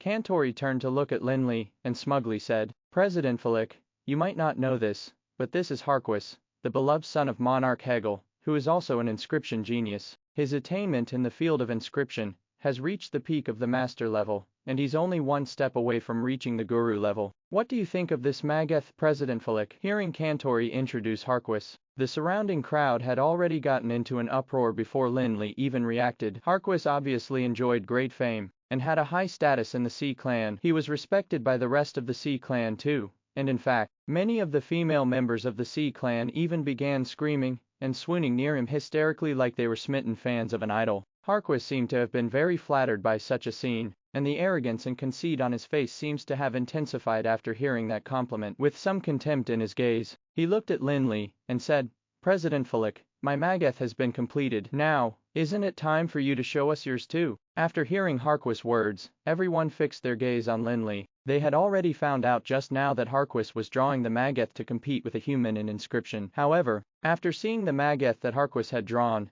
everyone was already looking at Lin Li with disdain and contempt. New street rise at N. Vel. B. I. N. Co. What a joke, he's just a human, and he actually wants to compete with the genius of our Sea clan in inscription. He must be overestimating his own abilities. Almost all of the Sea clan members felt the same at this time. Everyone knew that the Octopus clan had superior attainments in inscriptions. Besides, Harquis was also an elite of the Octopus clan, so there was no way Lin Li could compete with him. Seeing this scene, Kantori naturally felt much more comfortable, and he was just waiting for Lin Li to admit defeat or make a fool of himself. He didn't think that Lin Li was proficient in inscription. Just like what everyone thought, Flick could not have any significant attainments in other aspects, since he had spent most of his energy on magic since he had already become a sanctuary powerhouse, despite being only in his early 20s. However, when faced with their mockery and contempt, Lin Li kept a straight face. In his opinion, the mageth that Harquis drew was indeed unique, especially since it was enhanced with the talent that was unique to his clan. Hence, it allowed his mageth to be rather outstanding even among all master-level mageths. Among the inscribers Lin Li had met so far,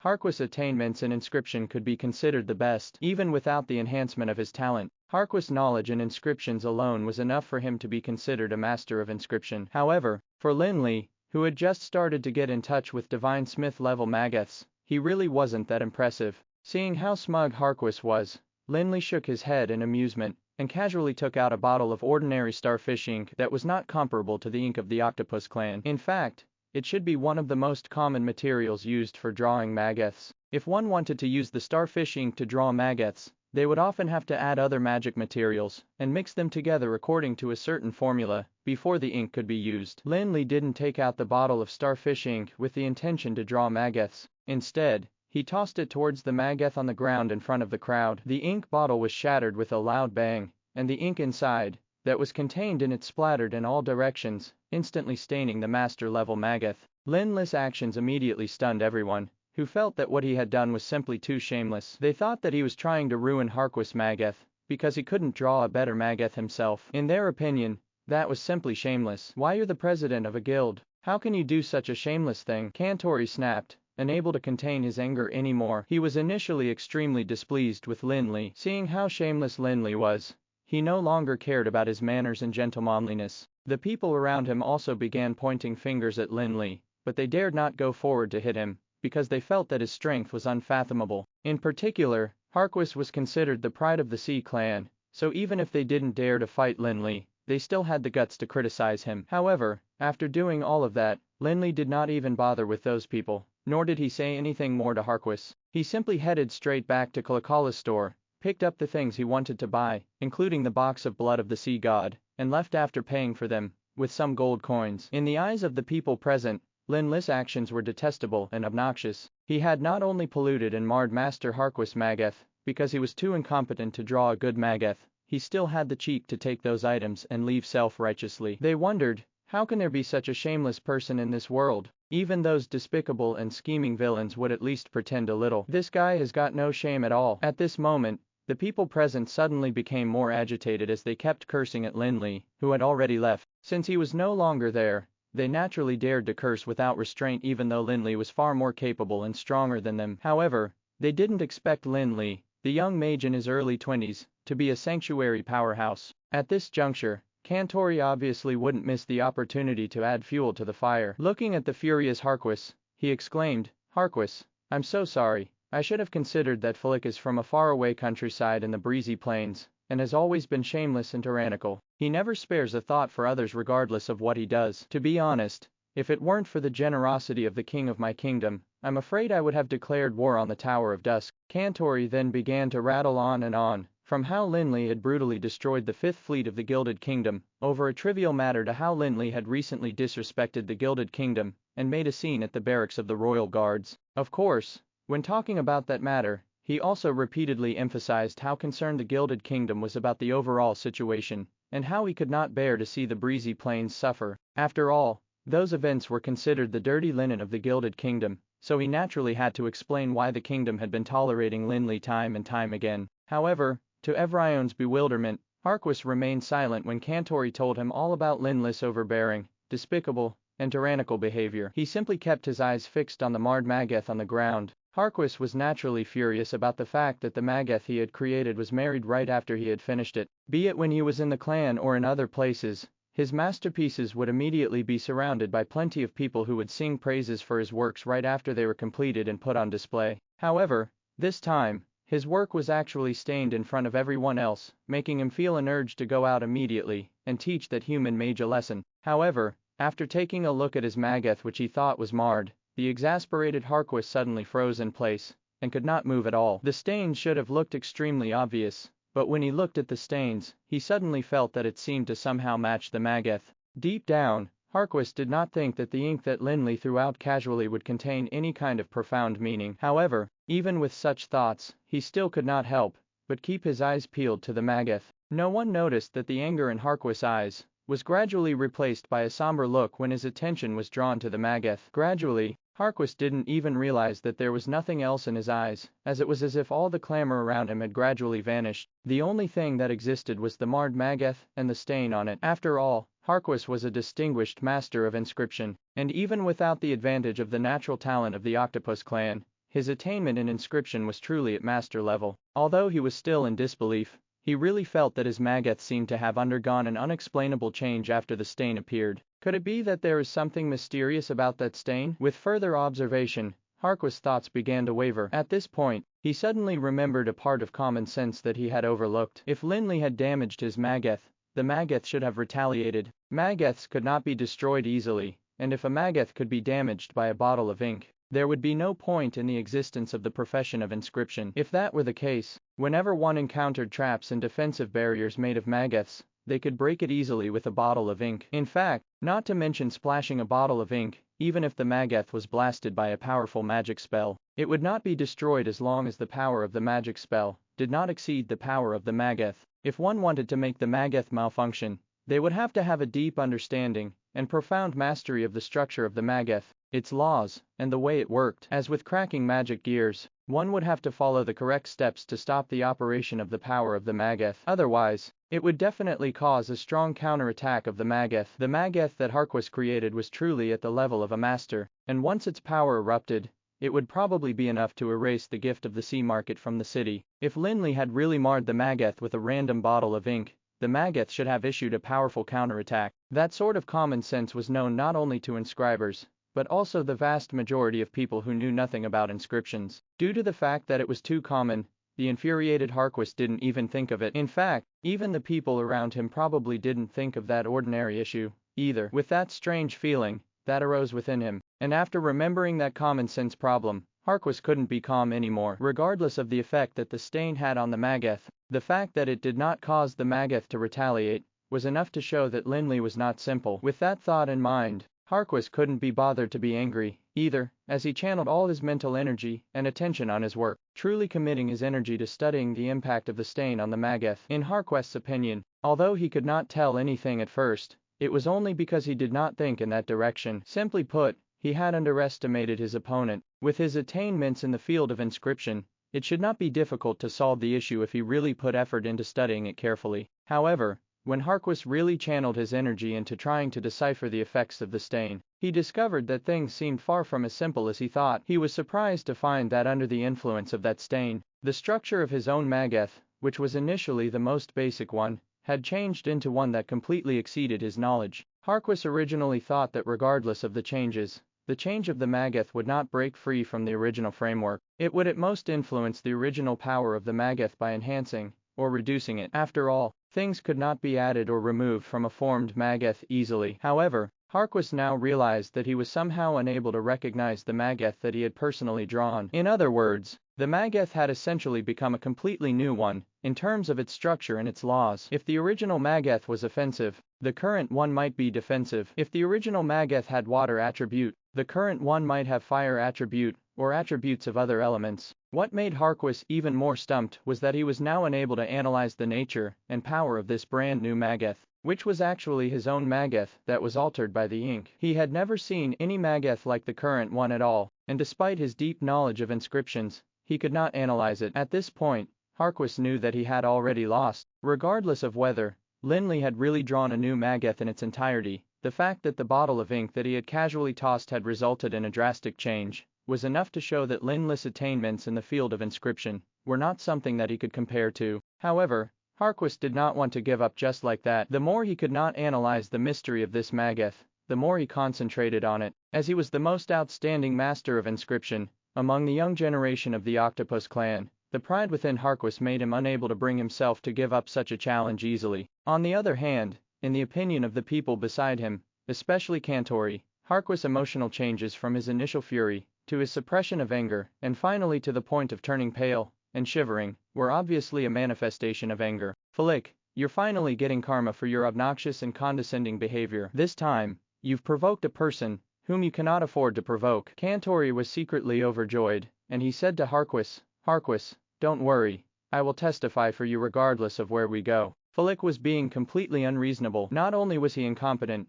he even shamelessly stained your Magath. We must make him apologize to you in person. Cantori thought that the next thing he and Harquas should do was to work together and think of a way to make things hard for Lin Li. However, he did not expect that despite everything he said, Harquas actually did not respond to him at all. It was as if he had not heard anything. At this point, Harquas indeed didn't hear what Cantori said, and it was as if all that was left in this world was the Magath that he was looking at. However, even so, he couldn't get any useful information out of the Magath. In fact, he couldn't even figure out the role of the Magath, let alone the other deeper aspects. At the same time, Harquas' mental strength was being depleted at an alarming rate, as if the Magath was a black hole that devoured mental strength. Even though a large amount of mental strength was fused with it, it did not result in any ripples. Although Harquist's mental strength was countless times greater than that of a normal person, it couldn't withstand such a massive consumption. After just a few minutes of watching, Harquist finally could not stand it any longer as he snapped out of his concentration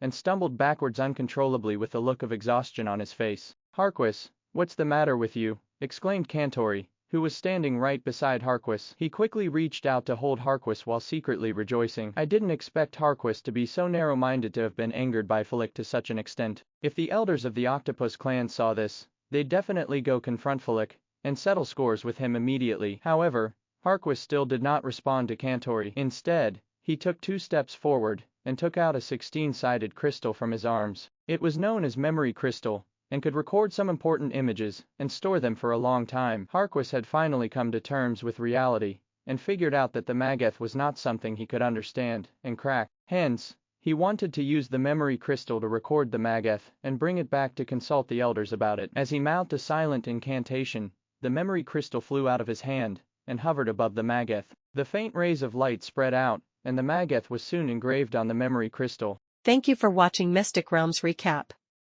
Please like, share and subscribe. Have a great day.